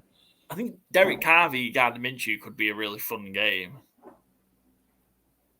Tell you what would be a fun game. Jameis Winston against Gardner Minshew. That would be an even more fun game. Yeah. That's true. Not too much to shout. I think, did you see, obviously we touched on it the other day around Chris Olave getting it for doing 70 odd in a 30 zone. Did you also plays for the Saints? Yes, I was going to say, you tried the whole "do you know who I am" thing. Yeah, not great. I don't think it leads to any league action, but not great. Yeah, not cool, man. Not cool. 70 odd in a 30 zone, Yeah, I play for the Saints. And the officer's reaction was brilliant. He was just getting on, That was his excuse. Just was getting home quickly. We all could say that. Should have gave it the Fergie, needed to what was it, Alex Ferguson? He had diarrhea on the motorway as he's driving the hard shoulder. Claim you have diarrhea. They can't call you a liar. Needs to be. Follow through. Although maybe not in the cop cam era. Yeah. Oh, yeah. For Chris Olave shitting himself. That'd be interesting, wouldn't it? Yeah. Certainly interesting. Cool. Byron, you're on the Bengals. We've touched on that already. Plus 5.5 against the Niners. I'm on the Pittsburgh Steelers, and this is why we've touched on this game. But I saved these stats for this reason. Steelers as a home underdog under Mike Tomlin, 15-9 straight up, 15-5-4 against the spread as a home underdog, and overall as an underdog, the Pittsburgh Steelers under Mike Tomlin are 55-31-5 against the spread. Going to hammer it every single time. Well, not every single time. Well, cash-wise, I didn't put him as my underdog last week in the FourFold, but going to back him. Yeah, absolutely. And I'll be backing him again this week. The Pittsburgh Steelers are going to win this game. Did you hear about the Jags being 100% as a favourite in Pittsburgh? Did you hear that one? I didn't, mate, no. Oh, well. Think on. Where was that? Ravens. I'm on Ravens Cardinals as Nova. I think kind of all the Cardinals have been, frisky and competitive. Starting to die off a little bit. I think obviously they won the game against the Cowboys and they covered the first few weeks. They haven't been covering, but I think they'll maybe score. They might score 40. They probably need to score kind of 14 points, and then I think that hopefully the Ravens go off. Marquise Brown revenge game. Yeah, Marquise Brown revenge game, and also Lamar owns the NFC. All of it. Just all of it. Yeah. He's 16-1 against the NFC since he's come into the league. Incredible. It is absolutely ridiculous. So I think they win. I think they win comfortable, and it is just a ridiculous record that Lamar has. Obviously, he's been injured, so obviously at times, but he specifically has been 16-1 against the NFC, and in the last 20, Baltimore against the NFC overall are 17-3. Yeah, I'm leaning on that stat. I'm going to choose to ignore all the Baltimore's favourite stats. Well, I was wondering how that relates to the over, but I was just for a betting perspective. But yeah, over points, I think we'll get points. What the Ravens did to the Lions last week, maybe not quite as efficient as that. They scored a touchdown on the first 4 drives, but I'm expecting them to be pretty good. And I think the Cardinals might be good for a couple of scores, hence the over. Byron, you're on. Saints, Colts. Talked about that potentially being quite a fun game. Over 43.5. Joe, Eagles, Commanders. NFC East battle over 43.5. Yeah, I struggled with the overs this week, but I just went. I think the game early on in the season was 34-31 after overtime. So I can see the Eagles scoring 34 on the Washington. So it's just can Washington get 10 points. So, and I think they probably can. Side bet. What is higher, Washington's point total or Eagles sack total? Well, I prefer Washington total for the over. But, I think we'll get after this one. He'll be on pace for over 100 sacks. There'll be that many sacks in this one. It'll go like he's on pace for over 100. But I've just realised I chose Washington last week and I only scored 7 points. But they need to score 7 this week, maybe. Yeah, if they score 7, I just need Eagles to score 37, which is definitely possible. They do tend to play Philadelphia pretty close, to be fair. Just need to be high scoring close. A lot of them have been high scoring, decent scoring as well. So, yeah, I think you might be okay with that one. You're under. You've gone Texans, Panthers, Joe. Yeah, I think obviously the Panthers' offense has been atrocious, and the Texans' defense has been playing really well. So I think the Panthers are not going to score too many, and I think the Texans will probably score around the 20s again. I think the Panthers' defense is decent. They've not been as good as I thought they would be this year. I just think it's going to be like a 21-3 kind of game. It feels like Texans have just been scoring in the 20 zone most of the time. They haven't really gone absolutely crazy and scoring loads. So can't see it changing this week. Chiefs, Broncos for you, Byron, on the under 46. Yeah, they played recently. It was real tight and low scoring.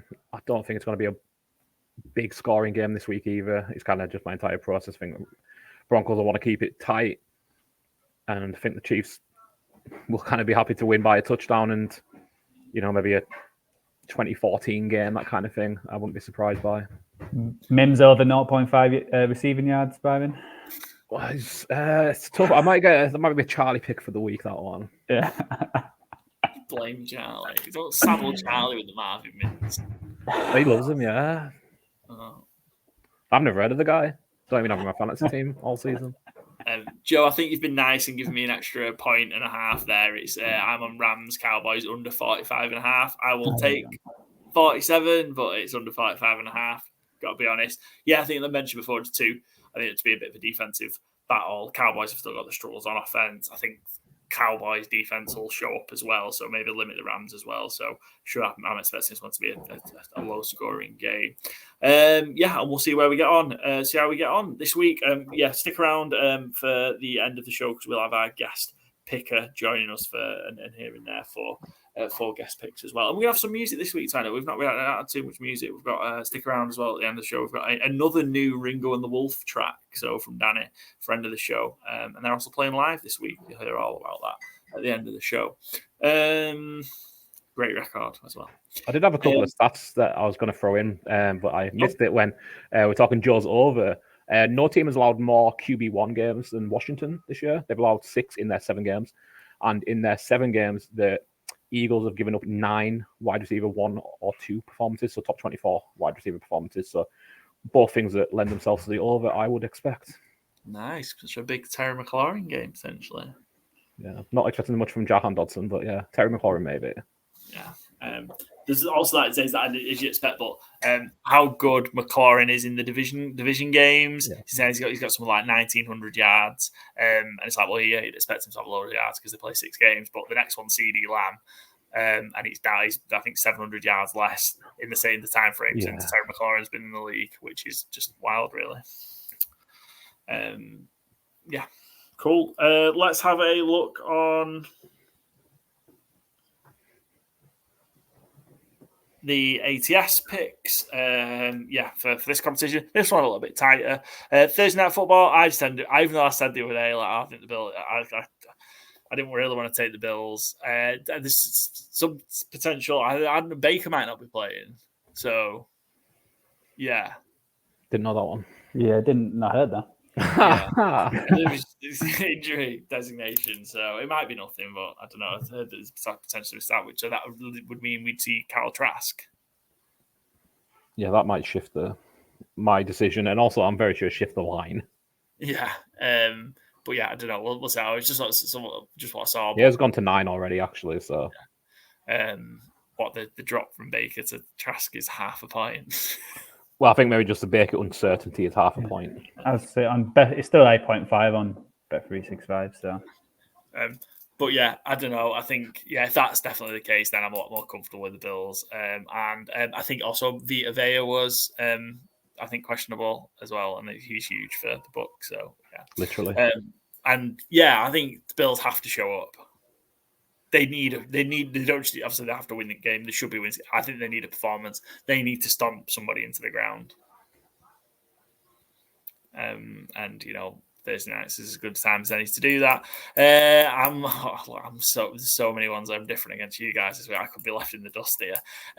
Tennessee, I'm on the Tennessee Titans this week. So I'm the Titans plus the 2.5. You guys are on the Falcons. Falcons are bad. Falcons might be the best bad team, actually. So if you tier the teams, they might be the best of the bad teams, if that makes sense. Like they're really bad, but they might be the best of the bad teams. Who's the quarterback for Tennessee this weekend? I think they might use both. Going to play 2, yeah. Will Levis is going to be the starter in the predominant his latest reporting, but Malik Willis will also get snaps. Doesn't sound great. Yeah, and the stats on quarterbacks winning rookie quarterbacks winning the first start isn't great either. But we're back on the variables and underdog train. Yeah, good luck to you on that one. Yeah, I'm not backing Will Levis. Malik Willis quarterback combination in most circumstances. If it's only 2.5 points, happily take Atlanta. I think this is a real big one for Tennessee in terms of I think if they lose this, it's blow it up. Well, They'll start shipping safeties off to Philadelphia if they lose this one. Exactly. Good pick, Paul. Look, I think, given where the AFC South is, and actually, they're 2-4, but if they can get back to 3-4, and all of a sudden, maybe, who knows? I don't know. I think you're dead in the water at 2-5. And Atlanta are really bad. I know they've got a winning record, but they're really bad. Desmond, and to be fair, they should have beat the Bucs by 3 or 4 scores last week, but Desmond really just kept turning it over as soon as he saw the 1 yard line, pretty much. He will be playing again this week, so it's like I think he's going to play again this week. The Bijan thing's weird. Yeah, I almost think he's going to have a big week this week, just as kind of because he's fucking really good. But great. Yeah. I think just kind of as a shut everyone up kind of thing.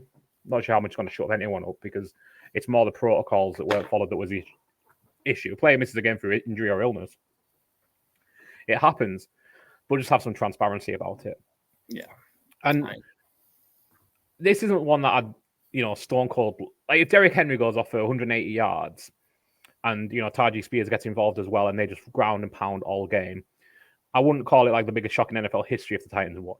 But when it's Will Levis in at quarterback in a first ever start, I just really struggle to pick 2.5 points. That's fair. Tennessee is 7-3 against the spread in the last 10 as a home underdog. Atlanta are terrible as a favorite.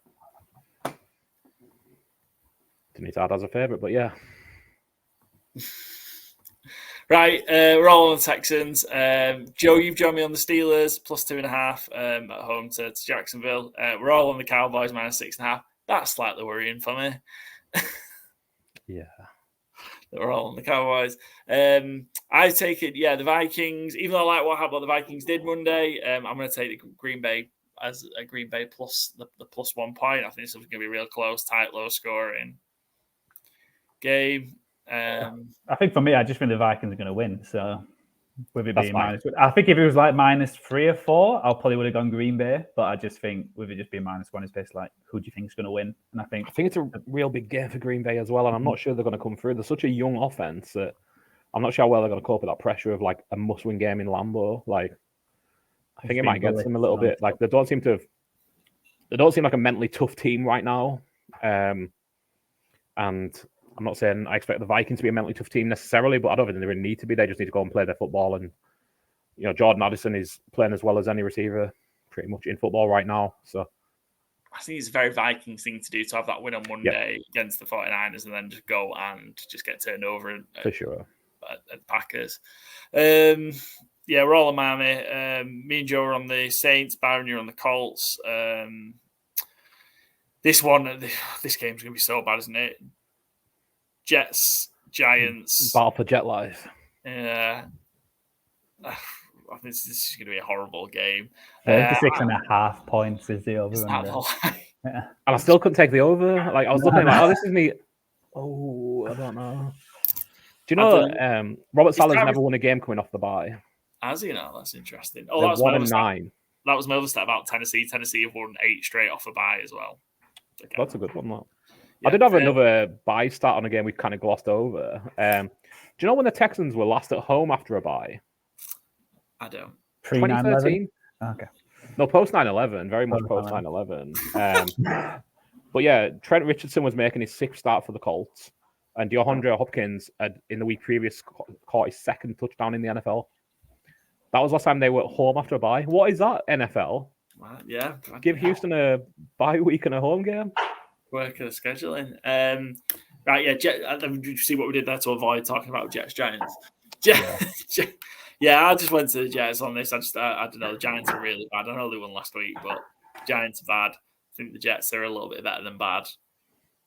I think it will be interesting to see how if the offensive game planning is, because it's been rough. Aaron Rodgers got injured week 1, and they haven't had a time to kind of adjust. I think Zach Wilson's done really well, considering who Zach Wilson is, and Nathaniel Hackett's done well, considering again who Zach Wilson is, to simplify the offense as much as possible. So I think it's going to be interesting what that bye weeks look like for them. Breece Hall is looking like a top 5 running back in the NFL right now. I think it could be a big game for him. He'd be a potential fantasy game day 4 for me as well. certainly someone I'd want in any and all fantasy lineups. I think that running game goes through him. They're already talking of trying to trade Dalvin Cook, which I think is a great approach. No one wanted him as a free agent. He's done nothing in New York.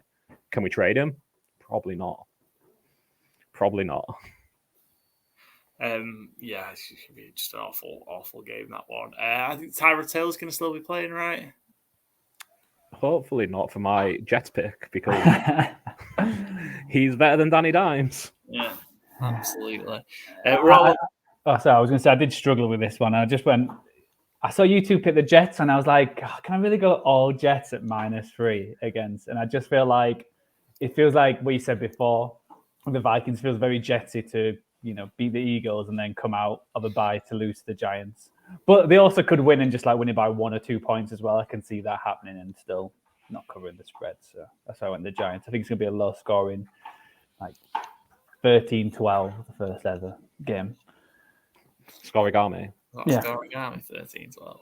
Well, I guessed. But who knows? We don't guess on this show. I'm on the Browns +3.5. You two got the Seahawks. We're all on Baltimore. I picked the Niners. You two are on the Bengals +5.5.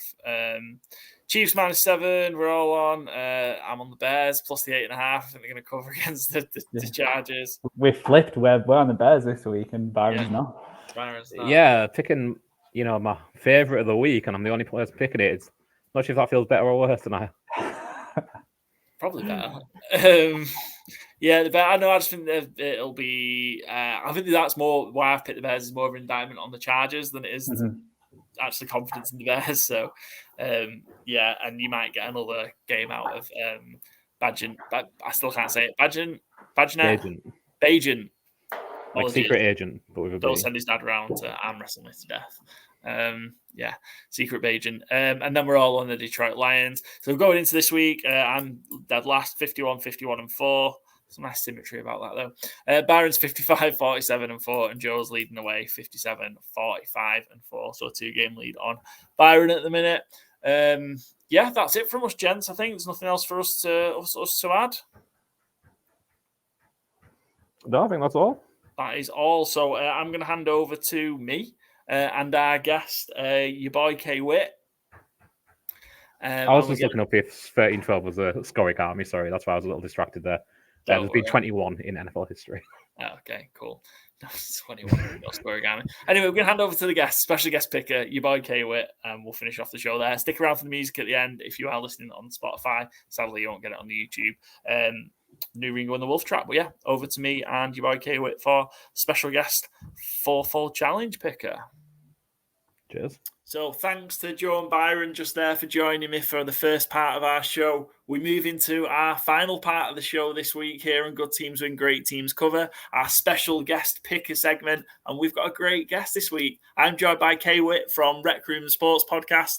Thanks for joining us. First of all, how are you doing? Hey, man, I'm doing great. It's lovely to get, in contact with my people, my cousins across the pond. Paul, thank you for having me, man. And let's do this, man. Let's talk about sports like always.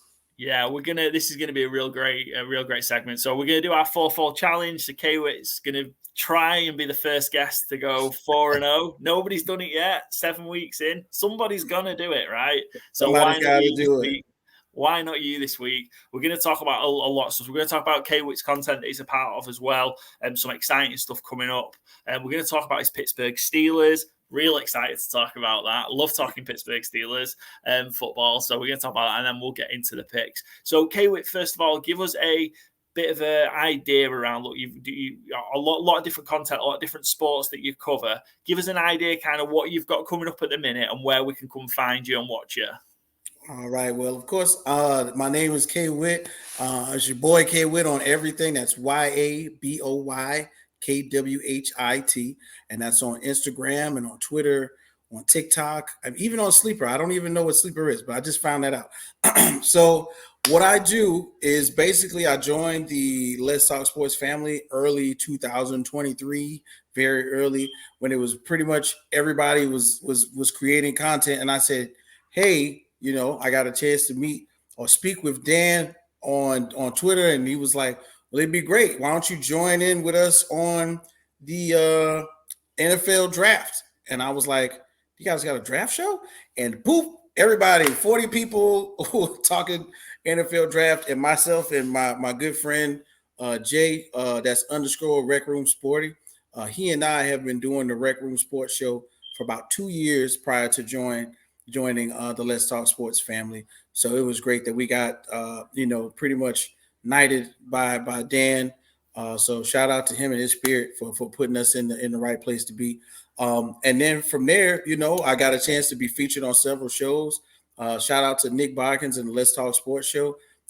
Johnny, Sam, Nick, those guys are crazy. And Tanner, one of my favorite guys in the Let's Talk Sports family, has always kept me up to date, kept me relevant, and making sure we stay working.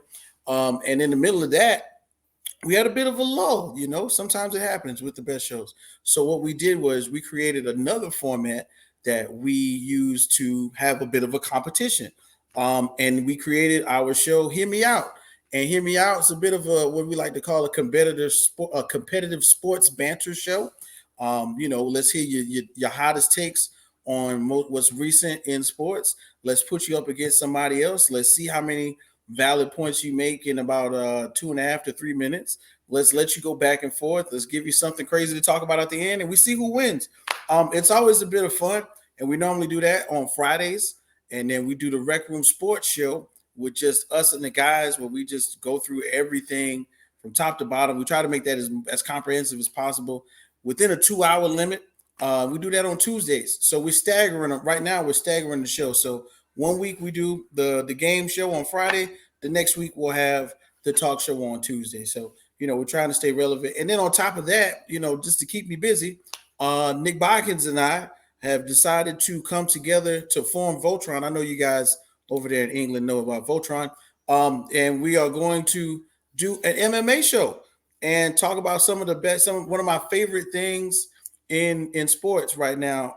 I've always been a combat sports enthusiast, boxing, MMA, a little bit of judo here and there. You know what I'm saying? Krav Maga. I watch competitions on all of that stuff. Kickboxing, back when, Pride was big, and, ESPN would show, Rampage in Japan. I was watching it 2 or 3 o'clock in the morning, glued to my TV. So now, it's kind of cool that I get to talk about boxing with my good friend Nick Bodkins, man. He's a crazy guy. We're gonna have so much fun doing that. And then on top of that, man, you got me here across the pond with the blokes, man. I'm out here. I feel it, bro. I feel the love. Love it, yeah. And we would love to get the guys on across. We've got guys on from the UK, guys on from the US. It's great to have them on. I'm really interested in this, that the across some great content already. Real exciting to hear kind of that MMA show with Bodkins. I think that'll be a big hit. And I can't move on without asking you. Look, we are 2 or 3 days away from a huge combat sports crossover event out in Saudi Arabia. Tyson Fury, the lineal heavyweight champion of the world in boxing. Right. Francis Ngannou, who never lost his UFC heavyweight championship, right? These two are coming to clash in the desert in a few days' time. How do you see this going? What do you think the event's going to be like, and what are we going to see from Fury and Ngannou in a boxing ring? Well, one thing we know from seeing a lot of other fights being put on there, a lot of UFC, some previous boxing fights, especially last week with UFC 294, Abu Dhabi loves combat sports. It's one of those situations where you got the East meets the West, and it comes together, and it makes a baby. And it's a pretty baby. You know what I mean? It's a pretty rich baby too. At that, yeah. Tyson Fury, man, has been on top of the boxing world, and he's also been on the bottom of the boxing world. As you coming from England, you've probably seen it firsthand. It's a serious thing being a heavyweight champion, I'm sure, from England. And he noticeably took it for granted at one point in time, lost a lot, went through a lot. And, his comeback story is to include him being sober and winning the heavyweight championship of the world and defending it on multiple occasions. He might not have fought who I wanted him to fight, because, of course, somewhere in there, I wanted Deontay Wilder to fight Anthony Joshua. Then the winner of Joshua Anthony, Joshua Wilder fight, but it happens the way it happens for a reason. A lot of times, you know, the money has to meet in the middle, and with boxing and the powers that are Al Heyman, you know, well, of course you just say Al, we'll just leave Al Heyman out there. All right. But, you know, with the powers that be with boxing, if the money doesn't match up, it doesn't happen. Then you got Francis Ngannou, one of the most dangerous men on the planet when it comes to striking, just striking, period. Right now, as we've seen from many videos, he's being trained by one of the most dangerous men to ever put on boxing gloves, in Mike Tyson. I think that the styles would be very similar between Ngannou and Tyson, even though Ngannou's a much larger fighter. That area in which he covers with his striking, because he gets in really close, and those uppercuts are so dangerous, which is how he normally knocks out his opponents in the MMA ring. It's going to be one of those things where we will see if almost a year and a half is enough time to train someone to at least be a good enough competition into a champion boxer, because we've seen Tyson Fury put on defenses against his titles, and he has looked like a juggernaut in the ring, but not just by overpowering guys by punching them, but being defensive, being evasive. I've never seen a 6'8" man besides Nikola Jokic move in such a manner in my life. But Francis Ngannou only needs one opportunity. Like, that's it. He only needs one, and that's the beauty of it. The last really good example we got of something like that was basically when Conor McGregor took on Money Mayweather, took on Floyd. At that time, nobody had really touched Floyd that much in the boxing ring, and Conor McGregor proved to everybody that he can at least go in there and stand tough, even though they stopped the fight. It was a litmus test, so to speak, that hey, you can come from over there, and if you can stand up for long enough, because the point that most of the time with the contracts, if you make it through the first 8 rounds, you don't get knocked out, the money is there. It's already your biggest payday, whether you win or lose. So I'm looking forward to it. Prediction wise, I still, even if points, man, even if nobody knocks each other out, the idea of Tyson Fury pointing out on Francis Ngannou is where I'm thinking. He might not knock him out, because it's not like Tyson Fury can't knock someone out, but I don't see him going full force, because if you know anything about boxing, and I'm sure you do, he's already signed up for another bout with Usyk in like 2 months, which is unheard of in boxing. And with that being the case, it's kind of a slight at Francis Ngannou, just a little bit, like, hey, I know I'm going to beat you, so I'm going to fight somebody in 6 weeks. This is a tune-up. Not even a tune-up, because normally, hey, 3 months is where you would think that he would fight Usyk, but he wants to fight Usyk first of the year. Yeah. So I'm excited to see it. Yeah, it should be a great spectacle. I think there's part of me that, knowing and understanding Tyson Fury's character a little bit and what he's like, that this could end up being a bit fun, because sometimes he just can't help himself, then get dragged into a little bit of a fight when he doesn't need to. And we saw that maybe in the third Wilder fight was a real good example of that, where, look, I know there was the draw the first fight, but Fury did win that fight. In my opinion, he did win that fight. And then he really beat Wilder in the second fight. But then in the third fight, he just couldn't help but get dragged into a fight. And I think Ngannou could do that to him. Still think Fury will win, but I think maybe it might be a bit more of a dust up and a bit more of an inside fight than we're all expecting, because I just think there's a bit of Fury that likes to give value for money in his fights and his events, and that he's such a good boxer that he knows that the showmanship of boxing is necessary. So he's not going to knock him out. He's going to pepper him up. He's going to move around the ring. He's going to hit him with the jab. His reach is incredible. But I know, and this is just in my opinion, Francis Ngannou is not going to go in there like a crazed bull, but he's going to get in close. It's going to be a dirty boxing match where, it's going to be a lot of clinching, a lot of close up, separation, refs going to be separating them all night long because, in my opinion, Francis Ngannou is going to try and get under his arms. Because I don't know. You don't have to be in a fight to know getting hit in the eye is not fun. Okay, people. and Tyson Fury is one of the most accurate punchers for his weight class.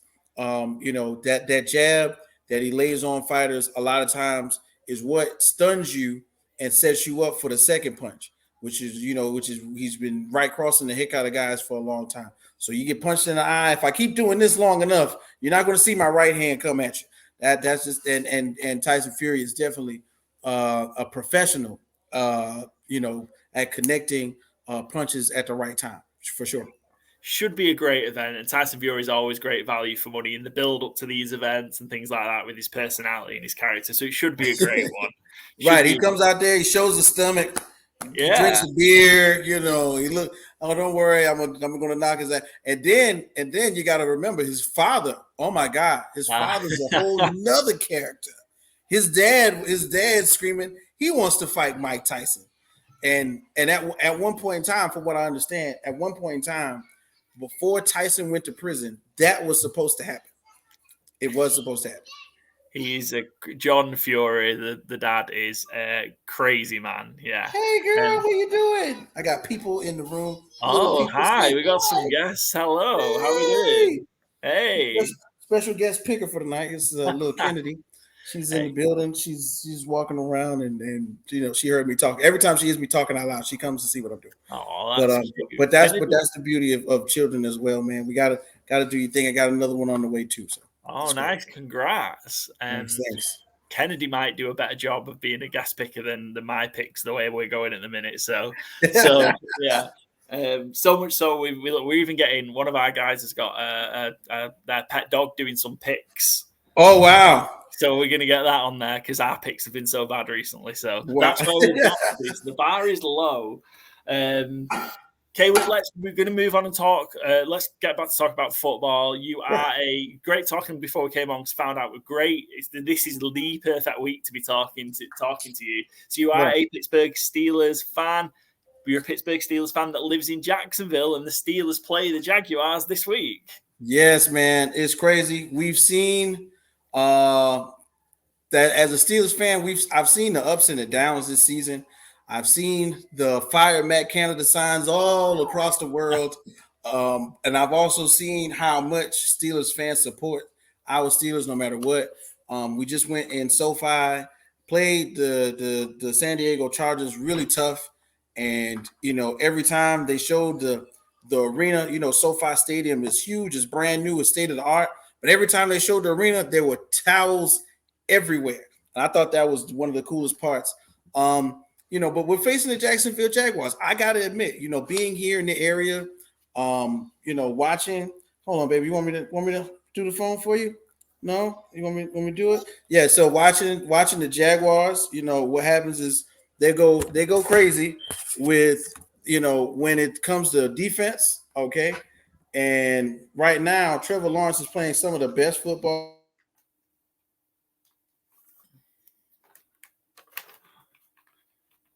We've just momentarily lost K-Whit. We will get him back in a second.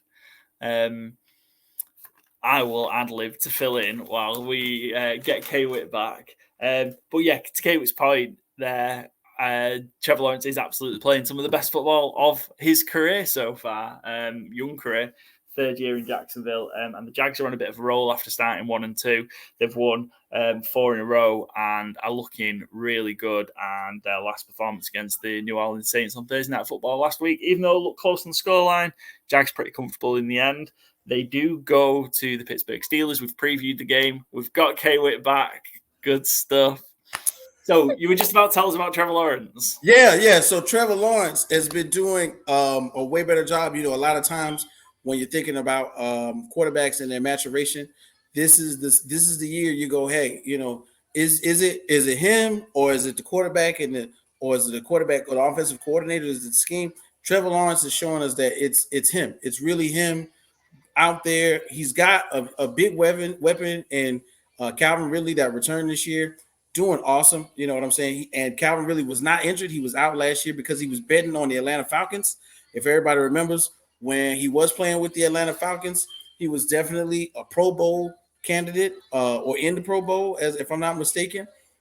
Travis Etienne coming back 1 full year recovery from his injury has been playing great. You know, Travis Etienne and Trevor Lawrence. I'm originally from South Carolina, where Clemson is located, for all you blokes across the pond. What happened is when those years were there, Trevor Lawrence, Travis Etienne were playing, those were some of the best years to go sit at a bar and eat chicken wings and drink beer, because it was fun to watch those games every Saturday, and those national championship games were on fire. So there's a similar type of college atmosphere in Jacksonville right now with when Trevor Lawrence is playing well. Last year, that big comeback that they had in the playoffs up against San Diego, you know, I was here. They went nuts, you know. So now it's good to see that, you know, it wasn't a fluke. I don't know if you guys, you know, got a chance. I'm sure you guys got a chance to see up close and personal with them playing those 2 games in Wembley. They're definitely the UK Jaguars, because when they go to England, they don't lose. I don't know what's going on. But right now with the Steelers, once again, our focus is trying to get some cohesive plays out of our offense. One of the things I love is that our defense is playing great. Now, when I say great, when you think of defense, you're thinking about multiple sacks. You're thinking about interceptions. I like to think of the Steelers defense as a second half defense, where in the third quarter and the fourth quarter, TJ Watt is touching your quarterback. Okay. The pressures on the quarterback that are created through a piercing defensive line is what you would want to call it, possibly. The defensive tackles in a 3-4 defensive scheme are very important. But when you got Ogunjobi on one side and TJ Watt on the other, and the pressure's coming, all it does is throw off the timing for the quarterback, because he's thinking of getting the ball out of his hands a lot faster. And TJ Watt, as we've seen, is, if you're not talking about Myles Garrett for defensive player of the year, you're definitely talking about TJ Watt. So I love how we're playing right now. And then on the other side, man, offense, it's one of those things. It's what I think we're having the maturity of Kenny Pickett show itself. You know, is he a good quarterback? Is he okay? You know, can we get somebody else to do the same thing? I don't know. But for me, I think it's going to take one more year, regardless. I think it's going to take one more. He's not Joe Burrow. Joe Burrow showed up, and it makes it, one of the things that I like to think about is, some quarterbacks show up and they make it horrible for other quarterbacks. Josh Allen showed up in Buffalo, made it look great, right? Joe Burrow showed up in Cincinnati, made it look great immediately. What was another one? Maybe not. Well, yeah, Justin Herbert showed up in San Diego, made it look great, So it makes someone like Kenny Pickett, look like, oh man, he's been there 2 years. Let's get another quarterback. No, man. Some quarterbacks take 2 or 3. I personally, I watched Ben Roethlisberger defend heavily on his defense, but Ben Roethlisberger made great plays when necessary. The defense was winning a lot of football games, but he also made huge plays when necessary. And then one of the parts that I like to think about when I think about old Steeler football is the run game. And, I come from watching Jerome Bettis and Rashad Mendenhall, and then we got to eventually Le'Veon Bell. Right now, the Steelers' run game is a little questionable because they have to use the Matt Canada offense, which is predicated, which means, which is set up for them to run, then throw the ball. But the rest of the NFL is throwing the ball all across the yard, as they would say. So it's kind of tough. It's a little tough when you set it up and you go, hey, look, we got maybe 17, 18 plays we like. And then you go, well, let's go to play 1. Let's go to play 5. Let's go to play 6. Let's go to play 8. Let's go to play 11. Let's go to play 12. Now let's go back to 1. Play 1 again. It didn't work. Play 1 didn't work the first time, but it might work this time. They might not realize it. It looks really elementary. It looks really not as focused, as diverse as, let's say, what you can see in San Diego, even though it doesn't work all the time. What you can see in Kansas City, which, Kansas City is the worst example because everything works in Kansas City. What's going on in Miami right now? Yeah, with, their wide receivers. Yeah. When you're playing compare and contrast, it's really hard to find what's really good about your own personal team. But you have to go, this is us, this is the wide receivers we have. And then, just like last week, who knew? We went out and we won. The week before, hey, look, pop up last second ball, so we've got the players. We have a great coach. I love our coach. Yeah. Now, can we somehow put it together where the coach, the quarterback, the offensive coordinator, who everybody wants to fire, can all put it together and somehow, make one cohesive unit and get us into the playoffs? I think it's a really good chance of getting into the playoffs right now because, unbeknownst to us, the Cleveland Browns are Cleveland Browning again. They're turning into the old Cleveland Browns. And once again, the Cincinnati Bengals aren't, the juggernauts like we thought they were. But Lamar Jackson in Baltimore is doing an awesome job. One more time, you got to give him credit. We talked about Lamar Jackson, or they talk about Lamar Jackson as if he is not an accurate passer, a pocket passer, someone who goes through progressions, who finds the right receiver, blah, blah, blah. You hear that all the time. But then he gets out there and throws for 300 and some odd yards, and rushes for one touchdown, So it's kind of tough dealing with Lamar in our division as well. Yeah, the disrespect Lamar gets is ridiculous. And I think ultimately we all know the reason why that Lamar gets the disrespect that he does. And it's ridiculous that we're still in 2023 in the NFL and he's getting put into this ridiculous box. He's already won it. He's already won one MVP, and we're talking about him like he's a rookie still. So, it's crazy to me, but it's always good to see it from another team's point of view. Right now Cleveland is going through something. Baltimore is coming up. Cincinnati had the ups, and now they're kind of going through the downs. But Joe Burrow is getting healthy mid-season. So the division is really up for grabs more so than what we thought it was going to be. Yeah, I think we're going to see the AFC North probably be, if not but one of the most exciting divisions in football. It's all set up already. You've got every team's 500 or above. The Steelers there, it's not been pretty so far, but the Pittsburgh Steelers are 4-2. They are finding ways to win games. So while there might be some problems, actually one of the plus points is they are finding different ways each week to win football games. And that is very useful to have in the NFL when you're kind of in these tight games, in these defensive struggles. Right. You can find different ways to win a football game, and that is a huge plus for the Pittsburgh Steelers. It'll be interesting to see how it goes. And you know what? We could be sat here this time next week, and the Pittsburgh Steelers are 5-2. Definitely. Which is insane. So 5-2, they could be leading the division this time next week. Listen, and to me, it's one of those things that with the right mistake made by Jacksonville, one play, one interception, one or two drives, thrown off by pressure on the quarterback, which we can do. That is very much a game we can win. And I like our chances this week.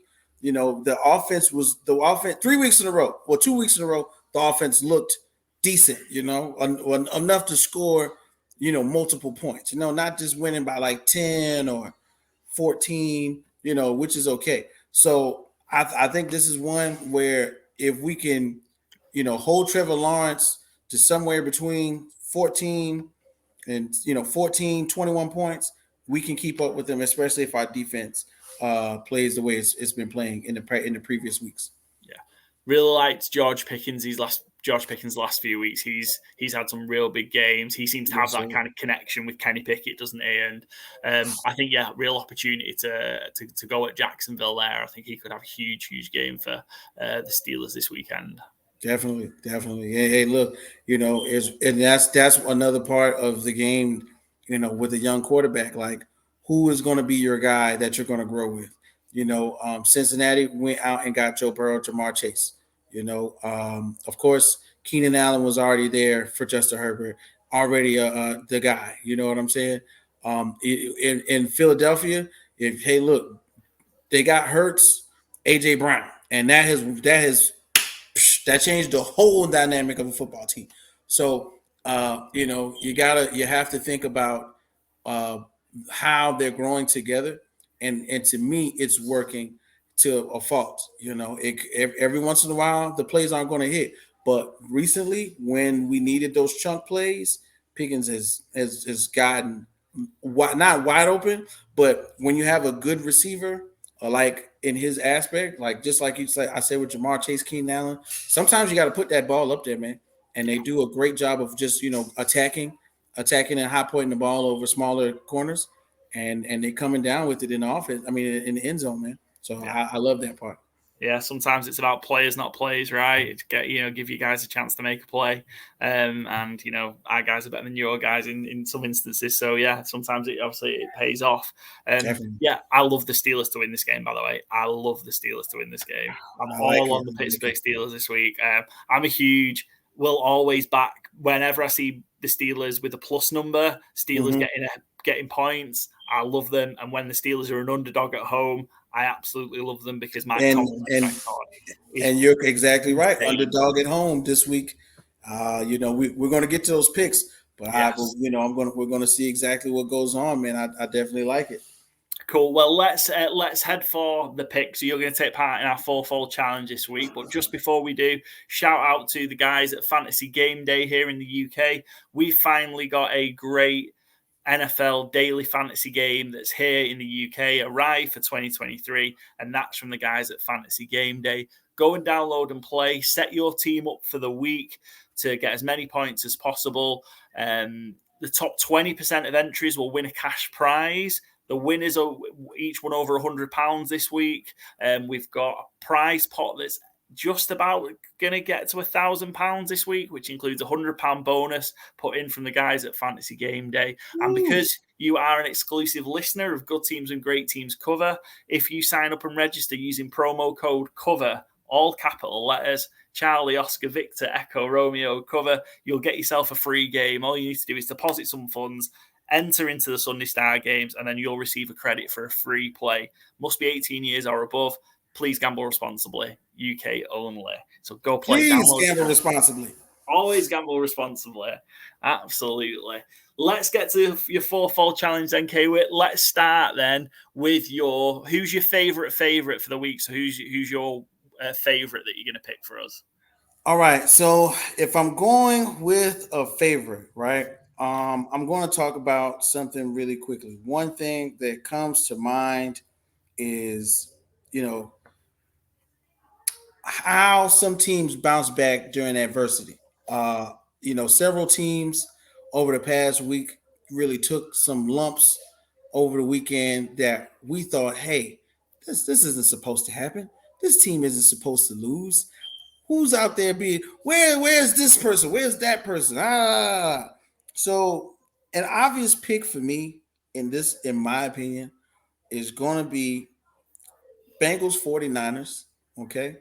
I'm going to go definitely with the 49ers. I don't see them losing another one. I don't see that happening. Brock Purdy is a very respectable quarterback. George Kittle, top tier tight end. Last week was National Tight End Day on Sunday. I see Kittle and Purdy figuring it out with Brandon Ayuk, of course. Right now, one of the main things that they're missing, of course, is our guy, Deebo Samuelson. But the great teams have the next man up mentality. And, this gives Brandon Ayuk to be number one. Christian McCaffrey is dealing with an oblique strain.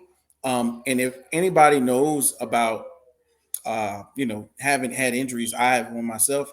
If you think it sucks when your back hurts, just imagine how it sucks when your front hurts. Okay.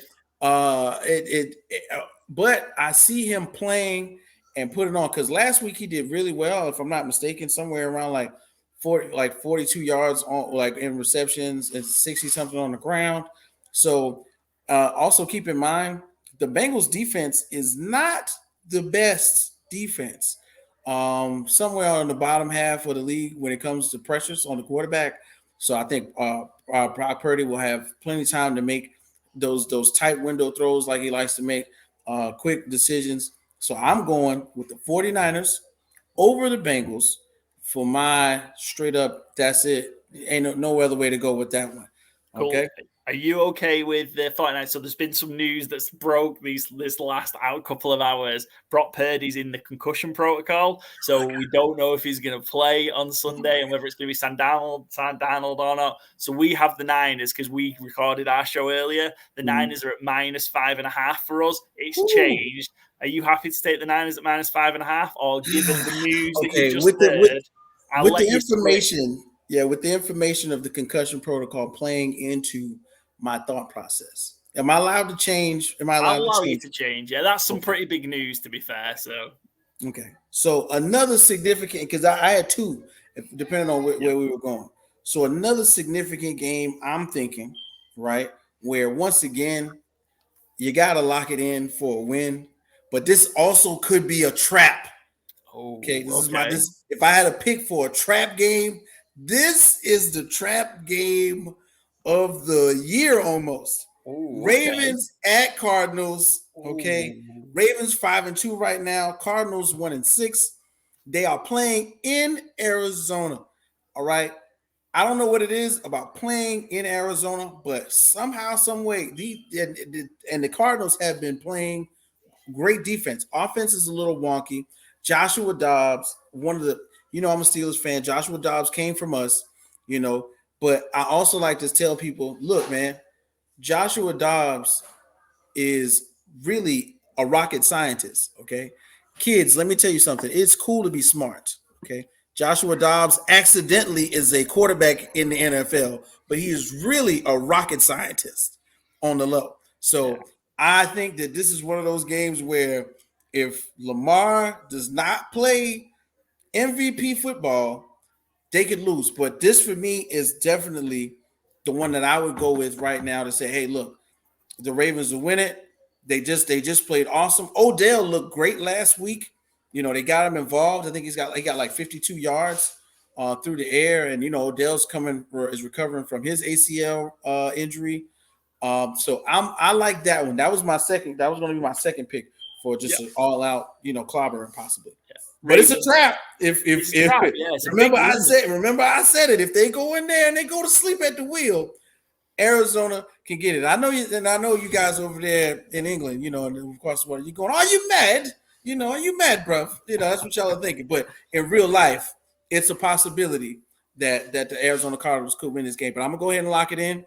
Ravens over Cardinals. That's me right there. Cool. Ravens. It's a big number as well. It's 8.5 as well, the number. But I like the Ravens. I'm with you. I like the Ravens. Right. Lamar owns the NFC. Lamar is 16-1 versus the NFC since he started and since he's come into the league. Lamar owns the NFC. So I like the Ravens. It's a big number, but I like the Ravens there. Good call. Also, love the accent. That was great.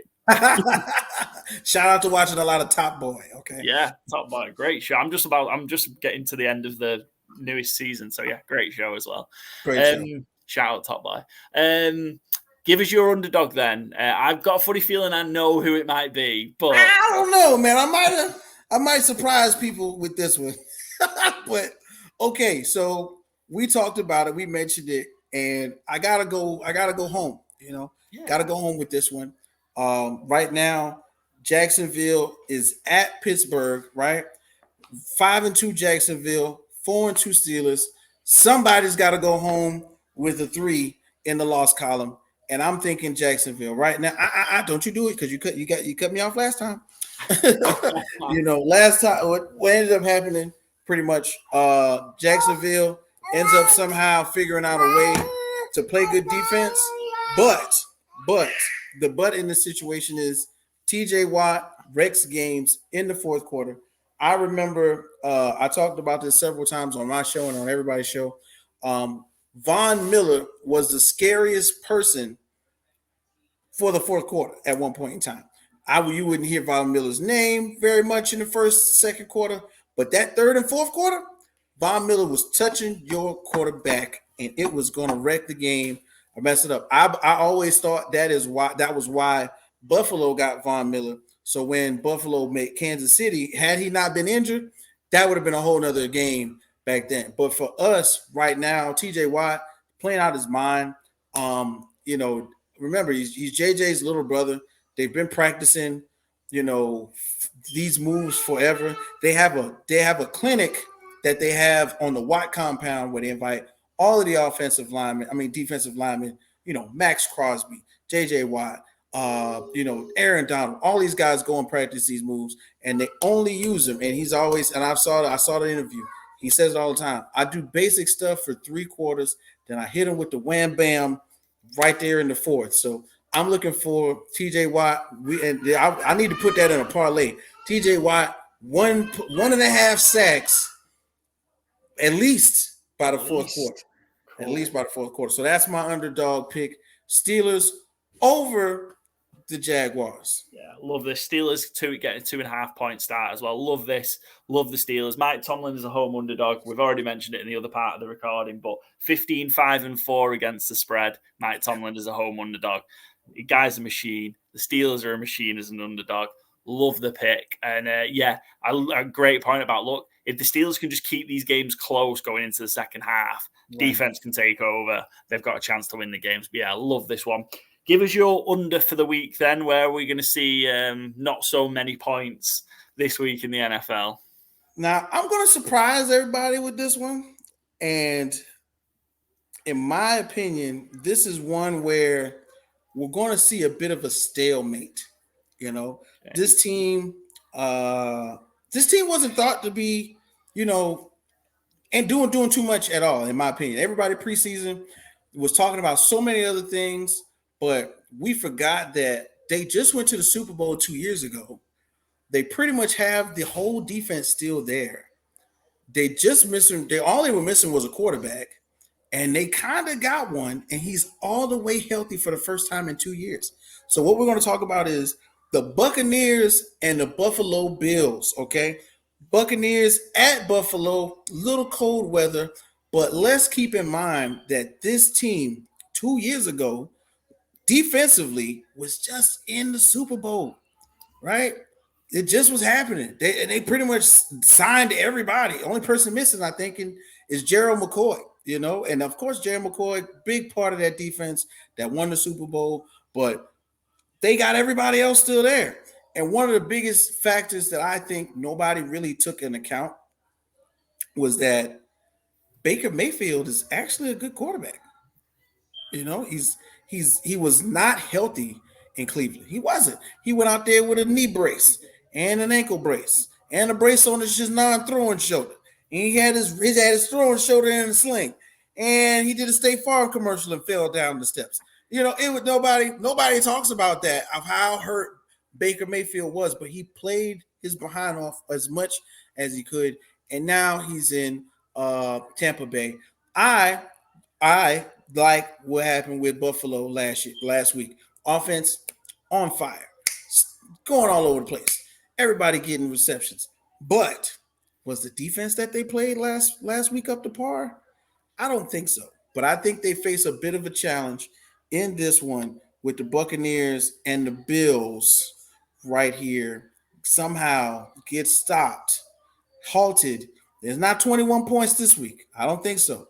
Not 21. We're going 10, 12, 13, somewhere in that range. We saw that the Bills really struggled with the Giants a couple of weeks ago at home on Sunday Night Football. And yeah, I'm kind of with you. I think we could maybe see something similar. The Bucs have been playing way above expectations, I think. Baker as well, but the team as a whole has played. But they've got guys, we talk about plays, not plays on that defense. They've got Vita Vea.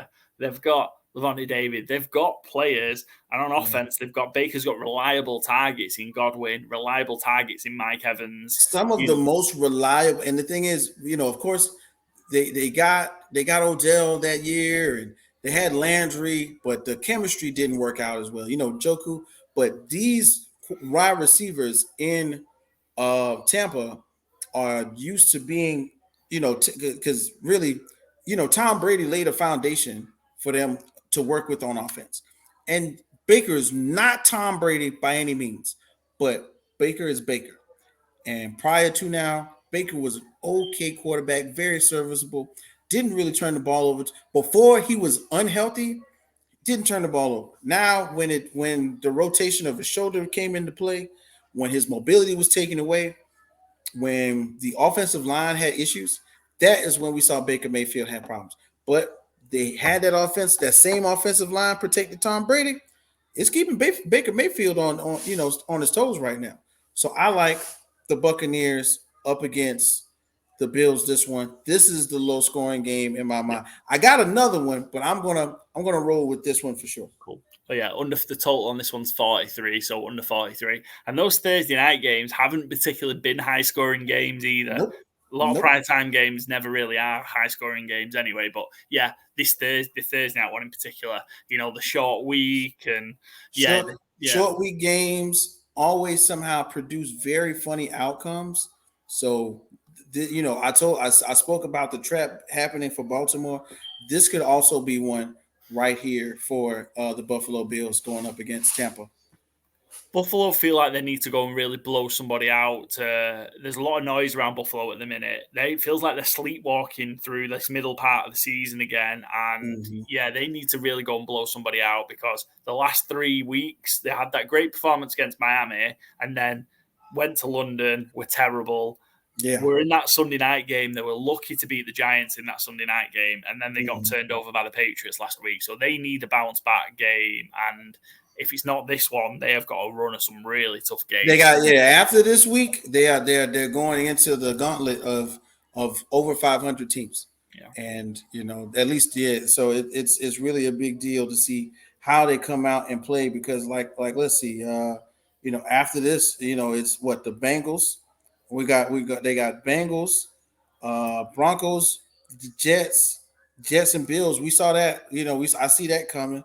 Yeah. And the Eagles, they really got some really tough teams coming up in the next 4 weeks. So if they can't play Tampa Bay well, and Josh Allen doesn't Josh Allen, like he does sometimes, we may see the resurgence of the Tampa Bay Buccaneers into somewhere in that 500 playoff picture, wild cardish style, Which is crazy to think of it, start of the season. Yeah, this is where we are now. You are what you are at this point.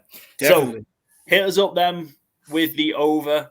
Who's your over going to be for this week? Where are all the points going to be, K-Whit? All right. So this one, I have to go with mentally, this is a sneaky one for me, because I like the idea of quarterbacks showing you who they are. Right? I like the idea of quarterbacks showing you who they are. And not that, of course, the defenses will matter in this one, but the offense will be the offense. And I think this is one of those ones where we're going to be like, man, who did this? Where was this all season long? I'm going to go with the unlikely one, and I'm going to go definitely with Dolphins Patriots. I'm looking at that as, hey, let's put the track shoes on. It's Patriots at Dolphins, so they're in Miami in the warm weather. You got the cheetah, you got Raheem Mostert, you got you got Waddle, and you got Tua Tagovailoa back there. Now this past week, it shook them up a little bit. We saw a chink in the armor for Tua. I get that, but they were playing one of the best defenses in the league, period, in Philadelphia. What else can you expect? Of course they were going to play him hard. Of course Darius Slay was going to get an interception. Duh, that's what they're supposed to do. They just was in the Super Bowl too. So now what happens? You bounce back against a team who's having issues between the combination of their quarterback and their coach and the defense. And don't get me wrong, the Patriots defense is actually playing well. Yeah. You know, for the Patriots, they're actually playing well. But right now, the Dolphins are looking just like head and shoulders against other teams compared to other teams. If you're not talking about Kansas City, if you're not talking about San Diego when they're fully healthy, maybe even maybe even Dallas if Dak isn't throwing interceptions. When we're talking about points, right? You got to talk about Miami, man. It's got to be Miami. And look, if you're watching any of these morning shows where they do the Monday morning quarterbacking, everybody's talking about, the comments that were made about Tua Tagovailoa throwing, 4 and 5 yard routes to Tyreek Hill, and Tyreek Hill taking, that route and turning it into a 67-yard play. But nobody's really paying attention to how Tua Tagovailoa is throwing darts in a bucket. Okay, it's crazy how accurate his passes are. Earlier at the beginning of like last season, I want to say when Tyreek Hill first got there, he was saying that, hey, Tua Tagovailoa is the most accurate deep ball passer I've ever played with. And he was coming from playing with Patrick Mahomes. But we are seeing the evidence of that right now. Mike McDaniels, man, look here. Let me tell you something, okay? I got to give respect to any man with glasses who curses people out on the sideline, including you, Paul. I know about you. I know how filthy your mouth is, bloke, okay? What's going on is I like the way that he coaches. I think to a degree, the youth injection into the league is happening. We saw it at one time with the mind state of Sean McVay out there in LA. He connected with his team, and although he got Jared Goff out of there, they responded by when they said, hey, look, anybody can go, but we want to win right now. What's going on is, BJ, what's up? You can have whatever you want. Just ask your mama. But the point is, in the end, Sean McVay kind of started that youth movement. Right down, Mike McDaniel is right in that same vein. I mentioned earlier about how I'm inspired to hear Tyson Fury's story about fighting sobriety and quitting drinking and how long he's been out of the league. He's got it on his wall. I think Mike McDaniel is right there in that same vein. So when you lose something that you value, you do your damnedest to keep it. And I like the way that he's approaching the game. I think his players respond to him well. I'm one of those guys who, when I watch sports, Kenny, excuse me. Hey, this is live TV. Anything can happen. Right, exactly. It's live. So, I'm one of those people who, BJ, I know you want to come here. Come. Why are you doing stuff? Why? Come here, BJ. Making some noise for the Dolphins. Right, yeah. Grab your sister for me, big guy, because she's banging on the table. Just grab her. There they go. All right. So, like I was saying, the connection between the team, between the coaching, and then all you have to do is walk into the room. Just walk into the room. Just hold her hand, walk into the room. And the connection between the team, the coaching, the play calling, like you can tell they're all on the same page. And when they get to the sidelines, the body language, I'm one of those guys. NBA, they call a timeout. I'm watching who's slapping high fives and who's talking to who when they're sitting down and how aggressive they may be talking if they're losing or winning. NFL, same thing. When they're scoring, when they're down, who's talking to who? Are they separated? The big benches, are they yelling at each other? Is it combative talking? No, it's all daps and hugs, reassurance. I got you, bro. Like that is big for me. So right now, this is the time where the Dolphins are in their mode, and I'm looking for. He's on pace for like 13 something. If he continues on this pace, you know what I'm saying? 125 yards almost every game. Yeah, it's ridiculous. So even then, you still got to account for the other side of the field.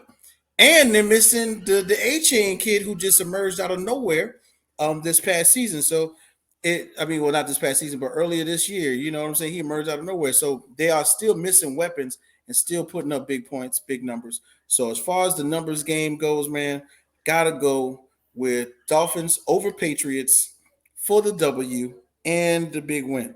Now I know that's for somebody's gonna be a Patriots fan and they're gonna go, "Are you mad, bruv?" No. We've got a lot of Patriots fans here in the UK. Definitely, I know, but I'm definitely going with Miami over the Patriots for this one, my guy. Yeah, it's over. The total's 47. You could almost see maybe if Miami go off, they could cover that themselves. Patriots did show some signs of life on offense last week. They put up 29 against the Bills, so yeah, that may help as well. Hit this over, so yeah, yes, yeah. But the Dolphins defense is coming to its own. Ramsey's getting healthier. We're probably going to look at him playing 1 minute because they did pull him a bit much last week. But if we get 85% Jalen Ramsey, that's going to play a difference in the who and how Mac Jones chooses to throw the ball. Because Mac Jones did his thing last week, but I don't think he's going to have that type of time and space to throw the ball the same way in Miami. Loving it. So let's see. Love your pick. So we've got the Ravens as your favorite, Steelers as the underdog, Bucks Bills as the under, Patriots Dolphins as the over. Loving it. Best of luck. Let's see if you can go 4-0. K-Whit, just give us a reminder. Where can we follow you and where can we catch your shows again? All right, man. Well, hey, it was great being out here with my cousin Paul from across the pond, man. Thanks again. You guys can catch me on Twitter, Instagram, TikTok. It's all the same. It's YABOYKWHIT. And if you got an Xbox, heck, man, come play some Call of Duty. I'm on there. Same name, same game. YABOYKWHIT. Check me out on Rec Room Sports. Like we said, every other Tuesday. We didn't do it this Tuesday. That's next Tuesday. We'll be doing the Rec Room Sports show. This Friday, we will be doing an episode of Hear Me Out, where we will have two podcasters battling one another with their competitive banter to see who comes out on top to survive another day in the life of Let's Talk Sports. I'm excited, man, Paul. Listen, I had fun. It looks, you know what I'm saying? I gotta come hang with you blokes again. Maybe towards the end of the season or something, I can come back on. Or you can always call me once again when you get the Premier League show going on. I just want to be the guy to ask dumb questions because I don't know what's going on. So just fill me in, okay? Yeah, absolutely. And it's growing, isn't it? And it's great that we've got so many people getting involved in our football, our soccer. Football. I hate calling it soccer, but football. Okay. You got when in Rome, you do like the Romans. So yeah, when you're talking about Premier League football clubs, bloke, you call me. I got Good stuff. Yeah, and it's been great, K-Whit. We will absolutely have you back on. You've been an absolutely amazing guest, so thank you very much. And that wraps up our episode for the week. So thanks for joining us, K-Whit. You've been a great guest. Good luck with your FourFold challenge. We'll see how you get on. That's the end of our Good Teams and Great Teams cover episode for week 8. It's week 8 already. That's crazy. Week 8. Crazy. Week 8 picks and preview. Shout out to Fantasy Gameday as always. Make sure you go join and play this week. Sunday Stars game. Download the app, register using promo code COVER, and you'll be given a free play. But get your lineup in. Needs to be in by 4:45 before the 5 o'clock games, or 5 o'clock here, 1 o'clock in the US, but 5 o'clock here. 4:45, get your lineups in. Couple more shout outs before we finish up. Go follow us, Good Teams and Great Teams cover over on Spotify, GTW_GTC on Instagram, Twitter, X, YouTube, and TikTok. We're on TikTok now. So you're going to get to see, I can't believe I'm going to say this, but Charlie the dog, Byron's dog Charlie, is going to make a pick for the Bills Bucks game on Thursday night. And you're going to see that over on our TikTok. That is going to be awesome. And we're also going to play out with some music this week. So we've got a band that's very close to our hearts here at Good Teams and Great Teams cover. We're great friends with Danny from Ringo and the Wolf. They have just released a new single, and you're going to hear it. If you're listening on Spotify, you're going to hear it now. It is absolutely awesome. It's called Willow Tree. It was just released last week. It's a great song. Go give it a listen on Spotify, but you'll hear it right here, right now in just a minute. And also the guys have got a gig on Saturday, the 28th of October at the Royal Park Sellers gig venue in Leeds. It's £7. Is it at a pub? It is a pub, yes. It is a pub. It's a cellar in the pub. The guys are going to be playing the music in there. It's going to be incredible. £7 entry. That's it. It's nothing. So if you're in the Leeds and West Yorkshire area, get on down. We'll be there. Come and have a pint with us and come listen to some great music from Ringo and the Wolf. So here they are with their new single, Willow Tree.